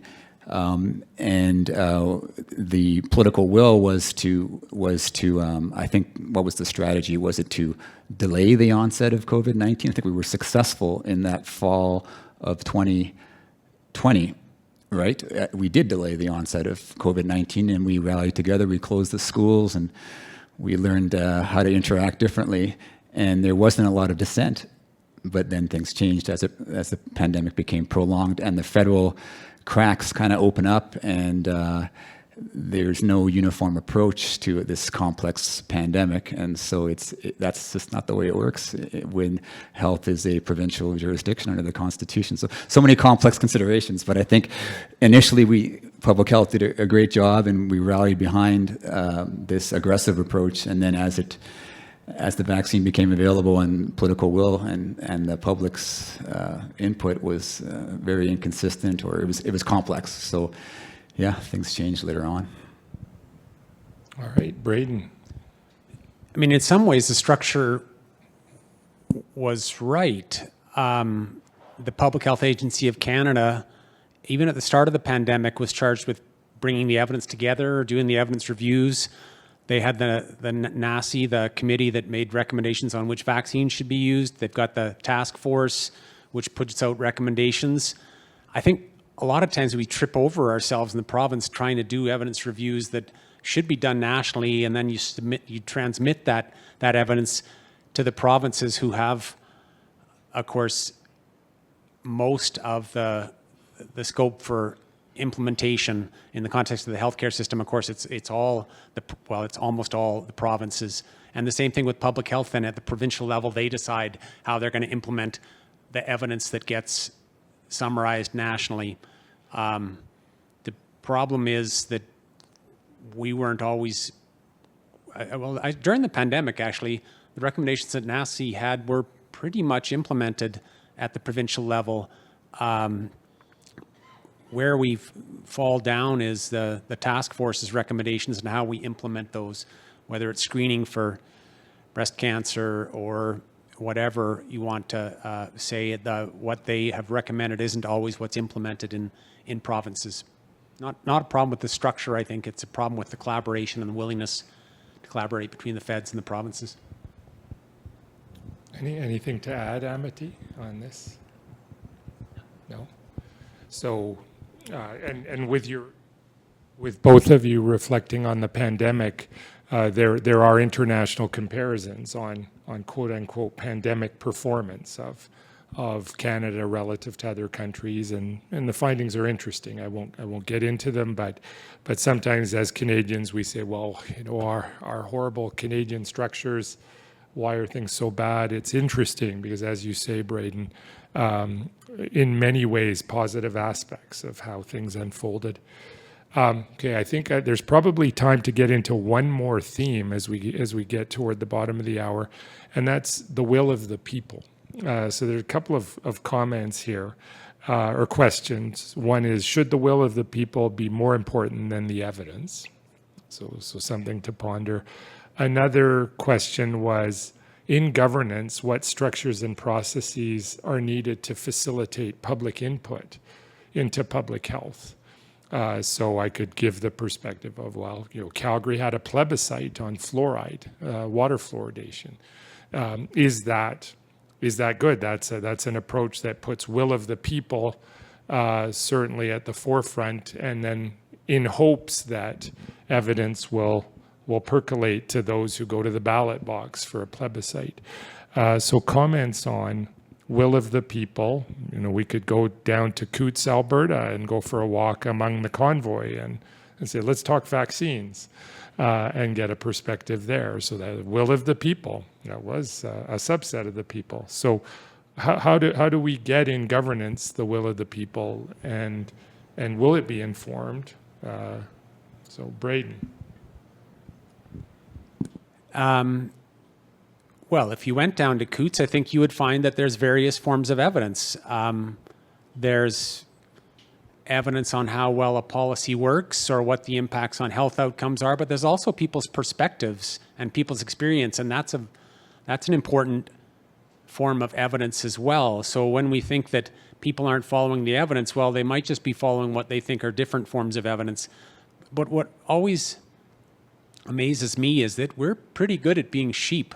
The government, like the Take Back Alberta movement, you can agree or disagree with what they're proposing, but they're not sitting back and just complaining over coffee. They're doing things, and people with different perspectives are not necessarily doing things. We're not writing letters to our MLAs expressing our concerns. We're putting some comments on Twitter, but it's not going beyond that. So if we're concerned about whether the evidence is being, or is it the will of the people, well, I would ask, are we all doing all that we can to let our MLAs know, our elected officials know what our concerns are, what the evidence does show? Looks like Chris wants to add. Very excellent question. I think one sort of can-meds role that doctors are comfortable with, and maybe we're arrogant, is the medical expert, right? So we, in First Nations Health, try to share information as we had it, and we had major efforts to be available to health leadership on reserve. We would bring in provincial experts, including Dr. Hinshaw, for example, to meet directly with the decision makers on reserve. There was a range of potential interventions, and there was funding from the federal government for things like ban perimeter security, controlling the movement of people, and the compensation for business closures and things like that. So I think the information sharing, the communication built hopefully on a trust relationship because of our history working very closely with First Nations was a tool, an effective tool at giving options and being that trusted source of information. And then if it wasn't myself or our health team bringing in the external experts, I trust this person and they're available. They may have to come once, come twice, come 3 times, and answer these tough questions about the vaccine or about the intervention. So that's what our approach was. Amity. One thing that has always been very meaningful for me to think about that I learned from one of my high school history teachers is that my rights are limited by the rights of others. So that's like, when I went into public health, I have thought about that a lot. Like to take care of everybody, like some people might not be happy. And then going into economics, like so much of it is about like, oh, this person's preferences, but like now there's a growing field of behavioral economics where it's like a lot of people actually don't know what they want. And anyway, so I'm just like, these different ideas are kind of swirling in my head as things to think about within the context of this, like whose will is it really? And we have the whole population. We've talked a lot today also about like importance of local groups and communities and working with them. And those local communities might actually want different things, right? So like, how do we do what's best for all of the people? And when thinking about if people don't always agree, and I don't think there's not an easy answer, but I just think that's something we should also think about too. Like maybe we just can't please everybody, but we do need to do what's best to take care of the largest number of people. And I want to point out that Amity was obviously a really good student because she paid attention to all of her lectures.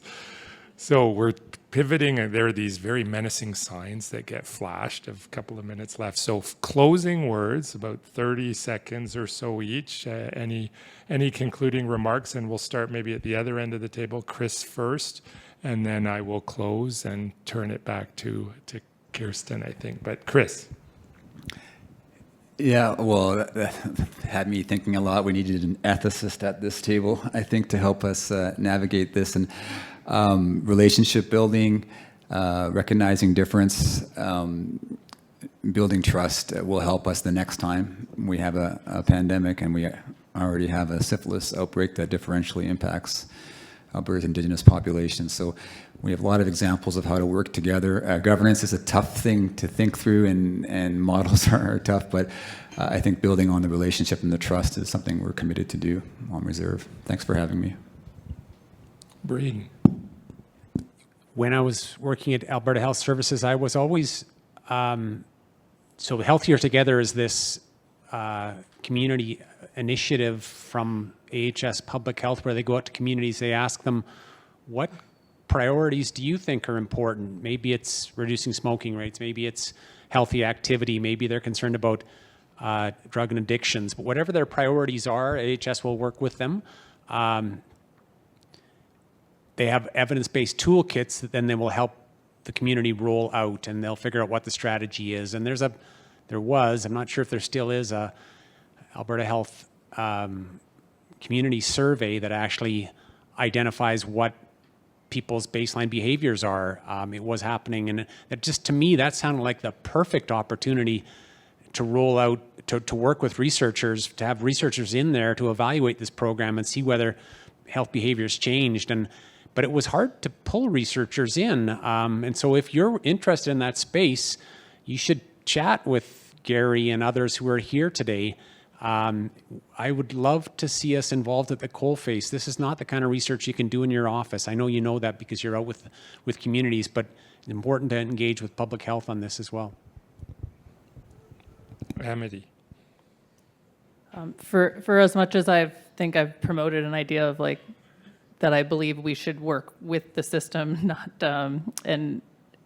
and the structures that exist to improve people. I do also think another side of thinking about policy is advocacy and working with these local populations and people who have experienced vulnerabilities and marginalization to improve their situation. And I just, in thinking about women's health, I was like very moved by Michelle Obama's speech at a Kamala Harris rally last weekend, and she said, and to the women listening, we have every right to demand that men in our lives do better by us. And I think we also have the right to demand that society does better by us, and not just for women, but for all of these groups that we're talking about that we need to improve the whole population health, not just one group. All right. Well, thanks, everyone. Great comments. And just in closing, I'll thank the panel for thoughtful discussion and all of you for the questions. Clearly, we're just scratching the surface, and I'm sure you're left with a little bit of a head scratch. That was kind of clear as mud. Governance is a complicated discussion. There is a really interesting set of working papers. Actually, shout out to Steini and his colleagues at the Dalla School, where pieces on public health governance and comparative analysis of Canadian provinces. It is striking how different it is, and I think all of these elements of what is the interface between research institutions and public health decision making. What is the interface between among levels of government, municipal, provincial, federal? What about the special public health entities for correctional institutions, the military, for Indigenous communities? How does this all work together? It is complex, and I do hope that the Institute continues to have this conversation. So with that, thank you, and back to Kirsten. Thanks.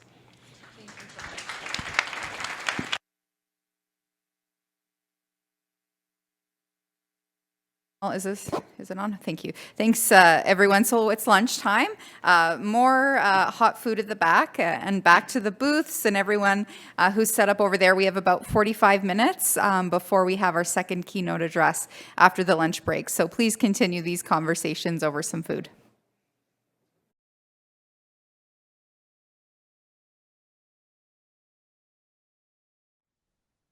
All right, welcome everyone to this exciting virtual fireside chat, Broadening Horizons, a fireside chat with Canada's public health leaders.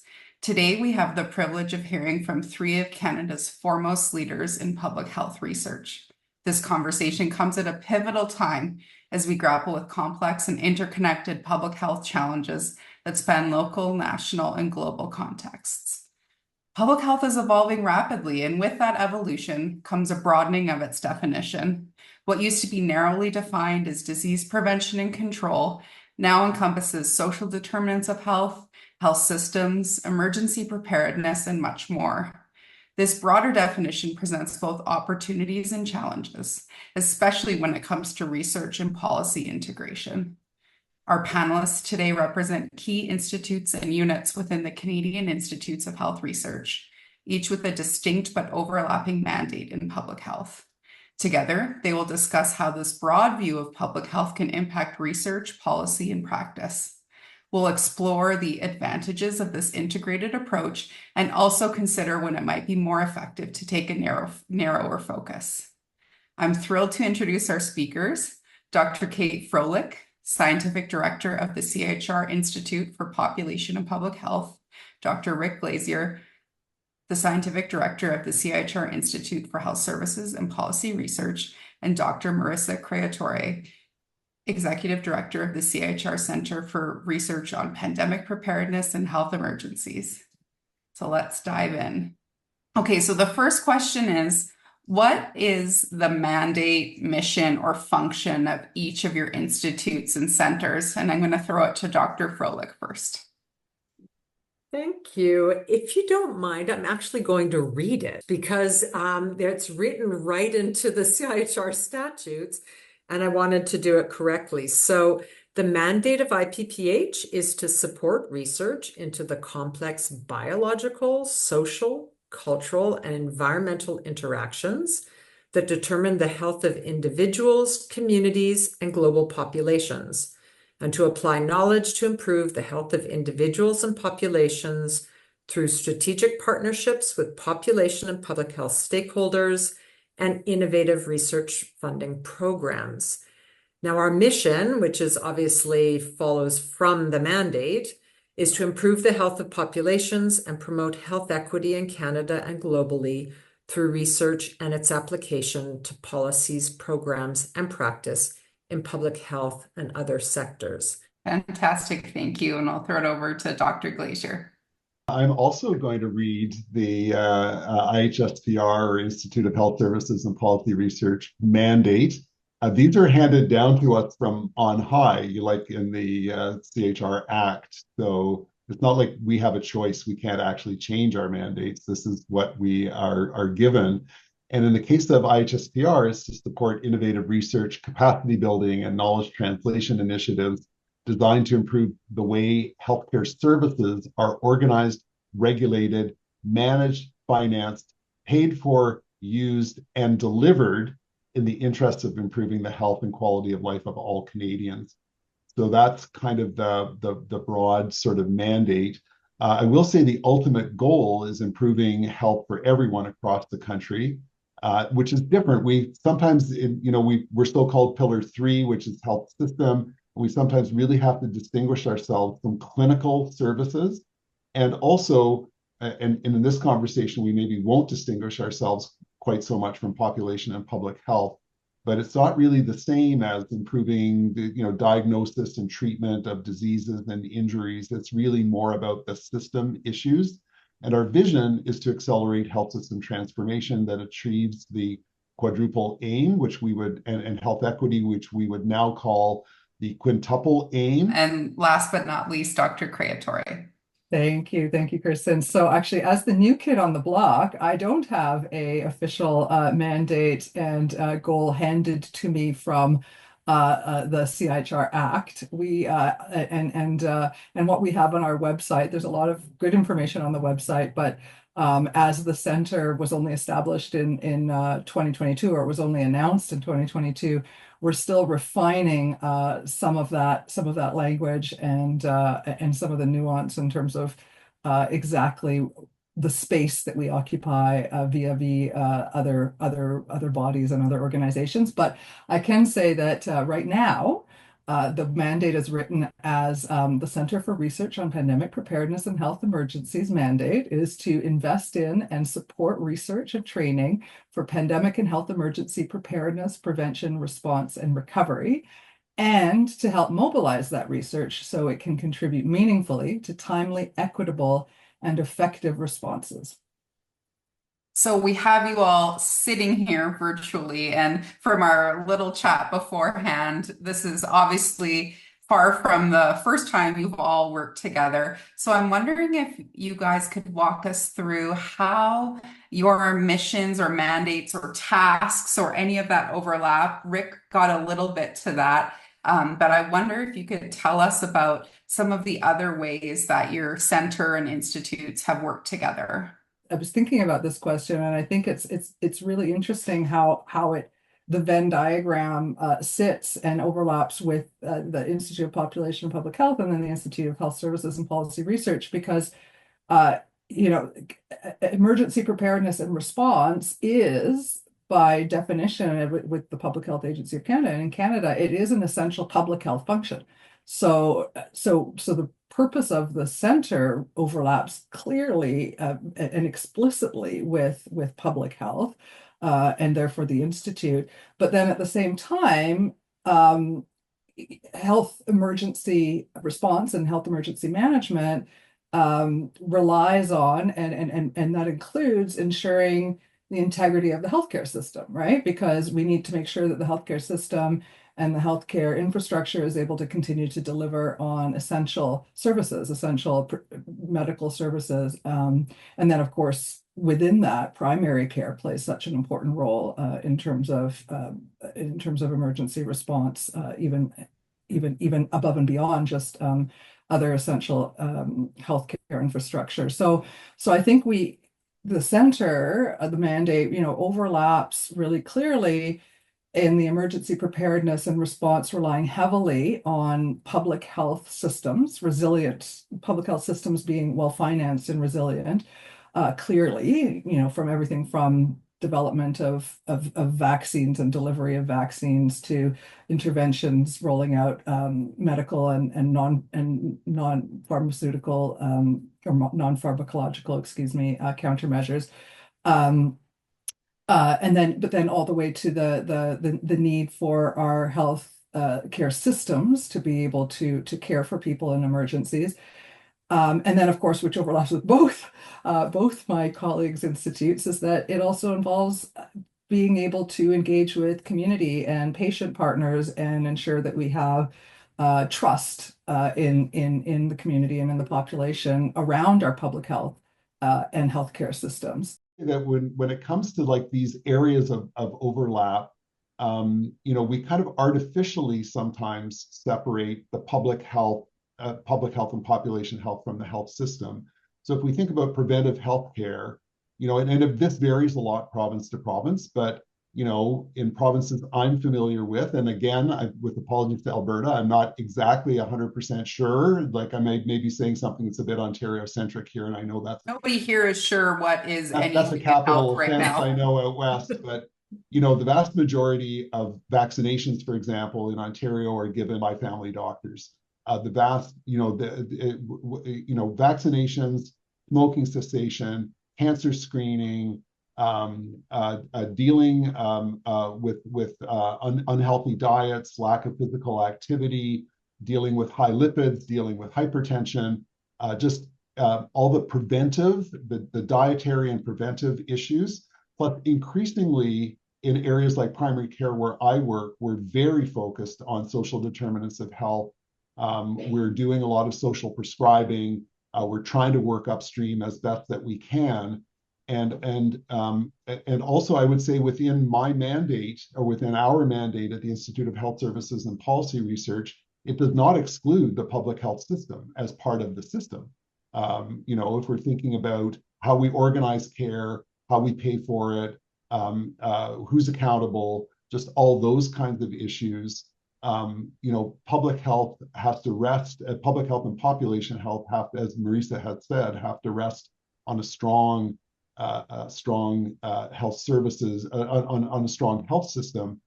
And, you know, we could see in COVID that there were times when intensive care unit capacity was the key issue. And there were other times when frontline workers who were not getting vaccinated or not having access to vaccination was the key issue in the pandemic. And so this shift between clinical and health systems and population and public health and the inequities that all kind of arose as part of that affected everybody in a way that shifted over time and that shifted in emphasis, but really involved all of those things. And I think involves, you know, our three mandates kind of dynamically shifting in emphasis over time. Kate, did you want to add anything? Sure. Maybe I would add, it's not really, it won't be surprising to Rick that I'm going to say this, but you know, the separation between Pillar 3, Pillar 4 that was created at CIHR is really quite artificial in a way in our public health world. So health services and policy research within my School of Public Health, and I think at the O'Brien Institute as well, is together within public health. So they're not split into different pillars. So there were historical good reasons for separating these pillars at CIHR, but within the world of public health, it is somewhat artificial. And I would, you know, I'm so glad that this question was asked because it brought me to reflect back on Alma Ata, for instance, which are, you know, really the very origins of our modern public health. And the idea that the primary physician would have this essential role in public health, working at both the individual and community and population level. And we've really sort of seen that chipped away in a lot of ways in our own Canadian system. I was relating to my team today that the CLSCs, so the Centre Local de Services Communautaires that we had in Quebec in the 70s, had this very robust notion of clinics with primary care physicians, community organizers, social workers that would really be focusing on both the upstream factors, right, Rick, and then the more direct clinical interventions. And those have been chipped away over the years, although the CLSCs still exist. So there has been historically a very strong relationship between what at CIHR we call Pillar 3 and Pillar 4 that is being unfortunately chipped away. And I don't know. Can I also add one last little, and I will be quick because I know that we've only gotten through one question. But I did want to say another area that I think where there's quite a lot of overlap between the three of our groups is in the applied nature of a lot of the research that we fund.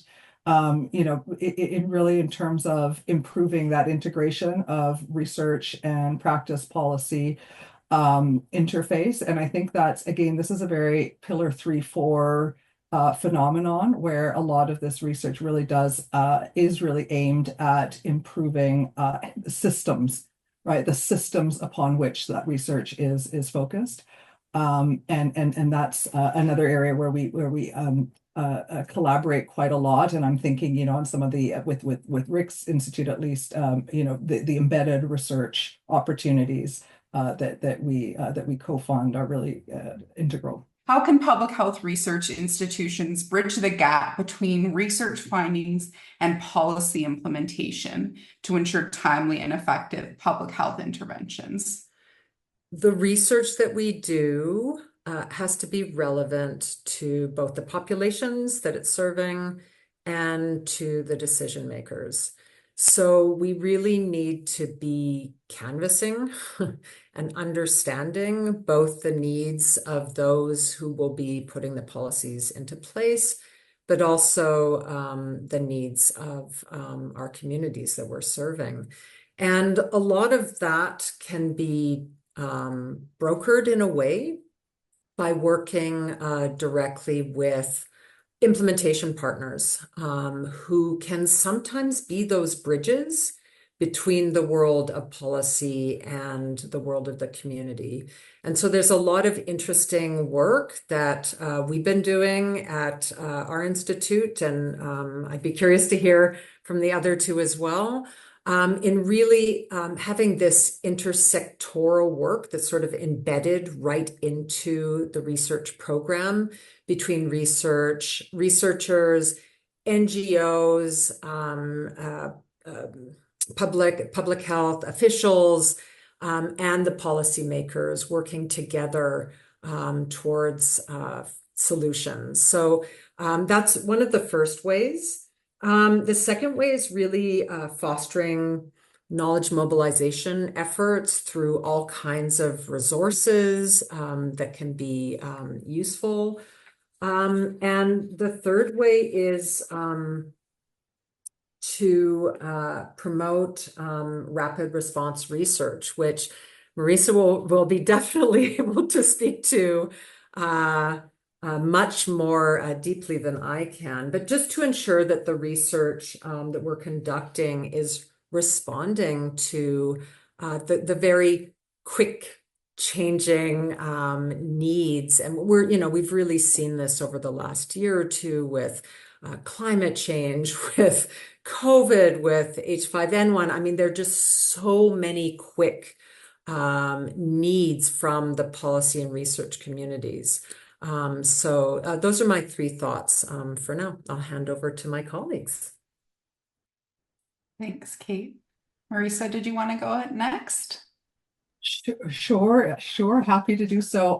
No, I think Kate mentioned, I think a lot of the mechanisms and strategies that completely agree. The focus on knowledge mobilization, the focus on engaging with both the community partners and the practitioners, policymakers early and often and from the beginning to make sure. And that is actually something we really clearly heard in some of the lessons learned related to pandemic response. There definitely was a criticism that at times the work that the research community was working on was either not well aligned with what was needed at the front line or by the decision makers, or the timing. It was too late. Some of these sort of embedded research models are really been shown to be effective, and you look at the UK, where, for instance, they do have the system actors and many of the academic researchers really well integrated, and that was really seen to be an advantage during COVID. So that's one. The other thing that we've heard and that we've seen and we are funding are networks. So which I think builds on what Kate was saying as well, but that idea of these sort of networks that include the researchers, but also the knowledge users, patient partners, etc. So not just sort of on specific projects, ensuring that those partnerships exist, but actually creating these pre-existing networks that go beyond a single project and that are there to leverage and create some of those connections between the knowledge users and the researchers, even across different jurisdictions. And then I think the other piece that I would just say, and maybe Kate alluded to this a little bit, is our institute is doing it. The center is doing it with respect to the rapid response. So in the emergency scenario, it's not just bridging the gap between the research findings and the policy implementation. It's in a timely way, but it's and the equity piece, of course, which always has to be there as well. But it's also ensuring that there's not duplication, because when you're doing it fast, you often, without the right coordination, people are running out that sprinting out the door and you're getting this duplication and you're kind of wasting resources and lacking coordinated efforts. So, we're looking at different models beyond the networking to help support that. But there's also other tools and kind of governance and coordination tools that we're trying to use, including, we have a steering committee. We're trying to bring representatives from across government, levels of government, Indigenous, academe, and even local government, like municipal representation as well, to sort of bring people together and to make sure everyone knows what each other is doing. And finally, one of the tools that we've been investing in and looking at is things like science communication, implementation science, things like that we can kind of leverage in that sort of emergency scenario to make sure that we're quickly sharing resources with the right people, information with the right people. I only have a little bit to add because most of the landscape has been really well covered. But I will say the concern that the research is not finding its way into policy and practice is a huge concern for those of us who are responsible for helping to fund the research, right? We want it, we need it. And a lot of what we're talking about is applied research. There's of course fundamental research to understand mechanisms, but a lot of what we do, the three of us, is really around how is this applied to improve the health of Canadians and to provide the prevention and the foresight for things like health emergencies and pandemics, et cetera. So I will say that one thing I'll add that's a bit different that hasn't been mentioned, or a couple things, is that when we've been designing our funding opportunities, we've included the knowledge, the decision makers right at the beginning, not just that they have to be on the grant, but they actually have to co-lead the grant. So in the case of Transforming Health with Integrated Care, which is a big initiative we call THINK with a K, or with a C, pardon me, THINK with a C, Transforming Health with Integrated Care, we required quadripartite leadership.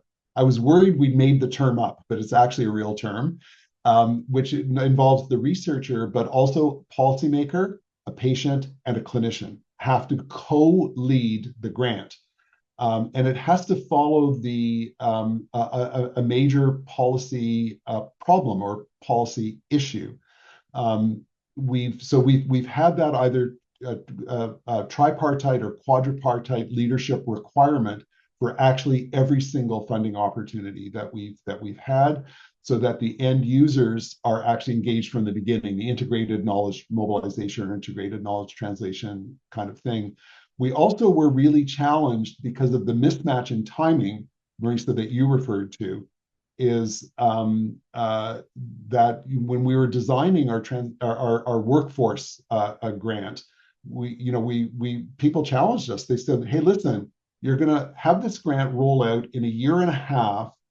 That's going to bring in results 3 years later, and we have a workforce crisis right now, like this minute." And so what we did is we built in a rapid response, and Kate, you referred to this. So we built in a rapid response capacity to say, all of your teams need to be responsive in your local communities, in your local provinces, in your local health authorities, and any other mandates that come along to respond rapidly to crises that evolve in the areas that you're working in. And you need to set aside some of your resources to be able to do that.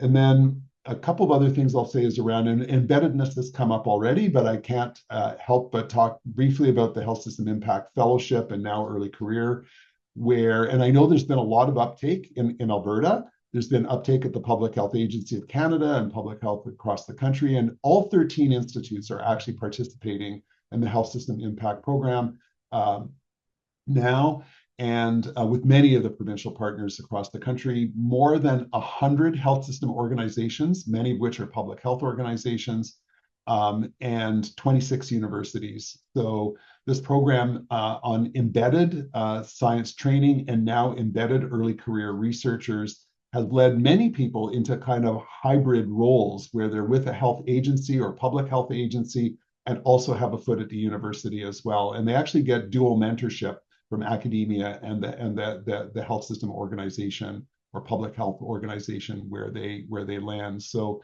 final thing I'll say is that for the other thing we've been doing in terms of trying to amplify the research and connect it to policymakers is by establishing hubs for our larger initiatives. And I think many institutes are doing this now, where if you're launching something big, let's say we have 13 institutes or 13 teams working on the health workforce, we have a hub that brings them together, that helps to coordinate their activities. Same with the Think Initiative. The Think Initiative is actually bringing across probably 8 or, I don't know, many different areas of funding for everybody who's working in integrated care to have a coordinated, organized place where they can go. And the people who are leading that Think Hub are also leading the Integrated Care Conference that's happening very soon, and they're very engaged in international work in integrated care, which of course includes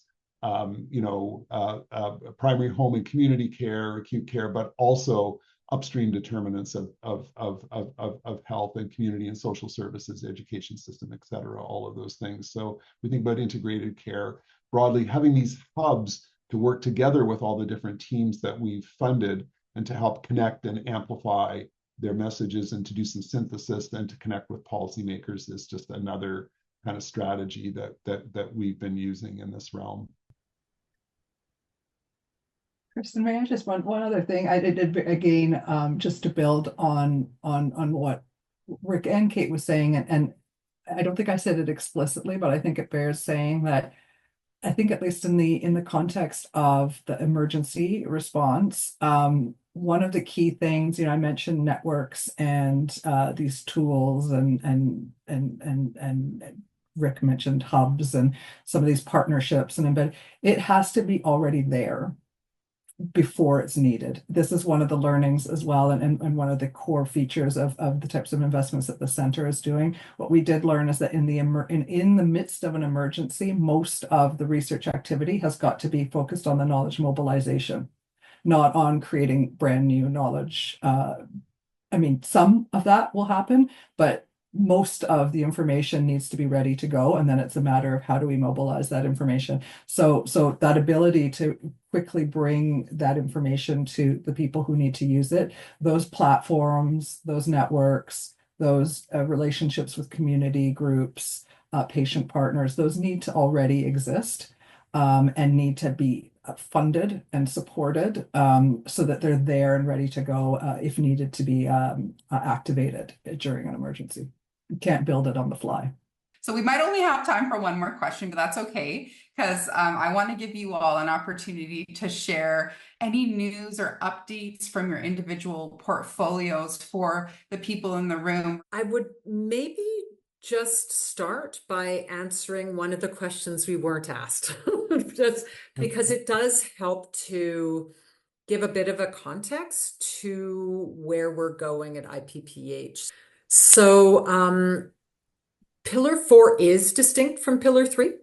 And its distinction is sort of where I'm trying to carve out a deeper space. And that is very much around the upstream factors, the factors that tend to have an interface with the social sciences and humanities around social, cultural, some environmental, economic, occupational factors that have always been within the mandate of IPPH, but that I think we can really deepen and engage in different ways, particularly with our SSHRC partners, and particularly now with Capstone, where the tri-agencies are being brought together. So this is potentially an opportunity for us to really think much more in an interdisciplinary way around our research. So given that leadership that I'm bringing to IPPH, one of the first things that we did actually was refresh the strategic plan that I inherited from my predecessor, Dr. Stephen Hoffman, and build a new strategic initiative, which we've named Moving Upstream, which focuses on the structural determinants of health. All of you know who are listening, the WHO Commission on the Social Determinants of Health had this robust framework that was attached to the commission report. And it had different levels of determinants, ending with structural, which were this sort of ambiguous in a way to maybe some of us in public health, the policy, norms, macroeconomic policy aspects of determinants of health. And they've been a little neglected in the realm of public health research. So we're putting investment into this area, and we've just come out with some Catalyst grants, which unfortunately is now closed, that competition, but we got a lot of interesting uptake, a ton of interest from the community. Keep posted because we're hoping to follow up on that. So that's the first thing to let people know. The second, and this is hot off the press, is that, and in collaboration with both of my colleagues here actually, we were able to fund with Global Affairs Canada and the International Development Research Council, IDRC, a almost $30 million initiative on sexual and reproductive health and rights on the African continent. So the initiative is called ANISA. And we're really, really proud to be able to announce our participation, CIHR's participation in this initiative. That competition, I believe, is now closed, but there'll be more again. And the third thing I would just like to announce is that one part, and this is particularly pertinent to this discussion today, one initiative that's part of the plan I inherited is called Public Health Systems. So a lot of overlap again with my dear colleagues here and for all of you listening. And we're working very hard at putting together our first funding opportunity in this space that will draw on our legacy at IPPH. So draw on the learnings from the applied public health chairs, from the CPHOs, from the chief public health officers, Catalyst grant competitions that we've had. So keep posted. It will be relevant to all of you listening today. Rick, did you want to go next? Sure. Really appreciate the opportunity to talk about what we're doing and what's coming up, especially. So please stay tuned for the 8th launch of the Health System Impact Fellowship and the 2nd launch of the new Embedded Early Career Researcher Awards. The dates will be forthcoming, but we will make sure everybody gets good advance notice. Alberta has played a really big role in the Health System Impact Program, particularly via Alberta Health Services and Strategic Clinical Networks, among others, many health system partner organizations. The lead of the National Cohort Training Program has been Dr. Deborah Marshall at the University of Calgary, and now Dr. Elena Lopatina of the Health System Impact Training Platform, which is newly funded and will be initiated very soon. I will also say around training modernization, that the Health System Impact Program is part of, there's been a training modernization task force that's completed a refresh of the enriched core competency framework. What we discovered, or what my predecessors discovered years ago, is that our graduate students and trainees and postdocs were not being trained. They're being trained with these great analytic skills, but not with the real world skills of leadership, communication, project management, all those things.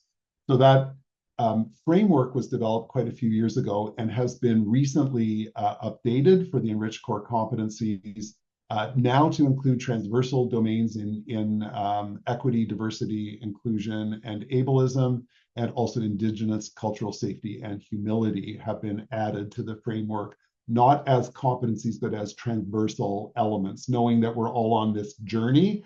And I'm not sure anybody can say they're actually like super competent in these areas, but we are striving for those directions. We are hoping that the core competencies will be implemented and integrated to a large extent into existing university training programs and graduate training programs, so that it's available to everyone and not the lucky few who get into the Health System Impact Program. And just to say that that's now been published and is coming out. We have a policy roundtable. We funded quite a number of teams, about 60 teams, on policy research for health system transformation. Their end of grant policy roundtables, October 29th and 30th, and the key output of this program will be policy briefs, which will be made publicly available on the IHSPR website.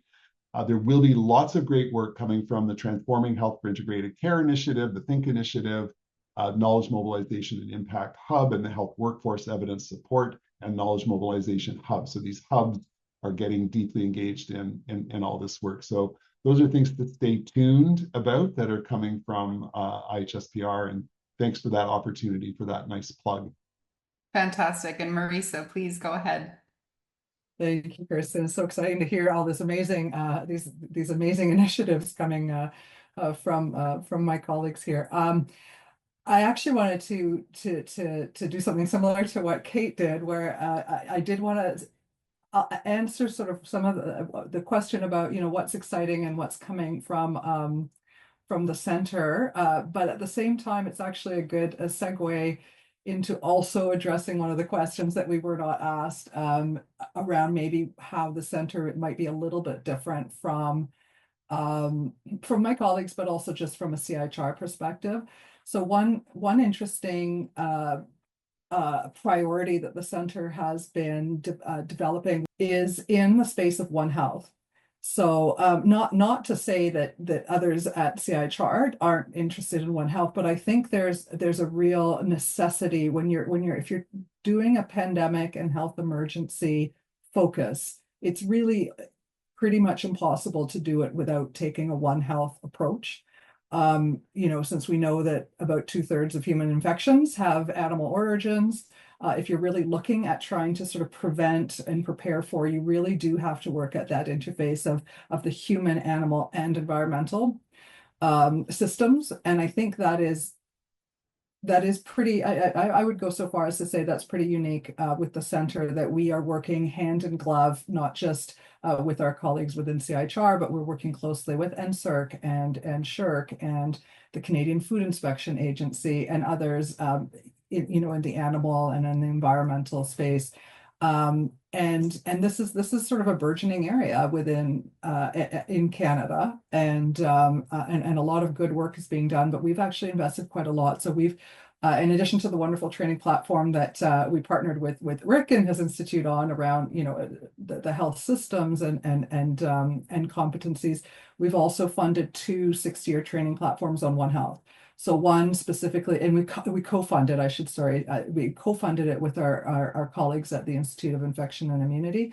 But one of them is explicitly on AMR. So understanding how we can obviously, and the unique thing is that, of course, all these topics are very complex. So AMR, as we know, is incredibly complex and draws on issues around transdisciplinary challenges, governance, global health, etc. And then the other one is specifically around emerging zoonoses and taking One Health approaches. We also, of course, One Health also allows us to look at challenges around, for instance, extreme weather events, as obviously we know are happening right now. I know this is being pre-recorded, but we're watching Hurricane Milton as we speak. And of course, those are health emergencies. And then there's a few other pieces. So Kate mentioned we just did a rapid knowledge mobilization event this week on Mpox. And of course, again, that takes One Health approaches, and we have just, we're about to announce the results of our avian influenza funding opportunity that was a rapid response. But from that transdisciplinary piece, I just wanted to make a plug around what Kate was saying. I think an area where the center would like to do more work, and it's going to be challenging work, is the question around, what can we do to help build capacity for us to do healthy public policy around emergencies, right? So if we can anticipate that in an emergency there will be a need for healthy public policy related to health, but also economics and other social challenges that emerge from emergencies, particularly protracted emergencies like the pandemic. This is an area where I think we need to do a lot of interdisciplinary work and really understand that kind of upstream and complex systems approaches, which is an area we want to build capacity in. So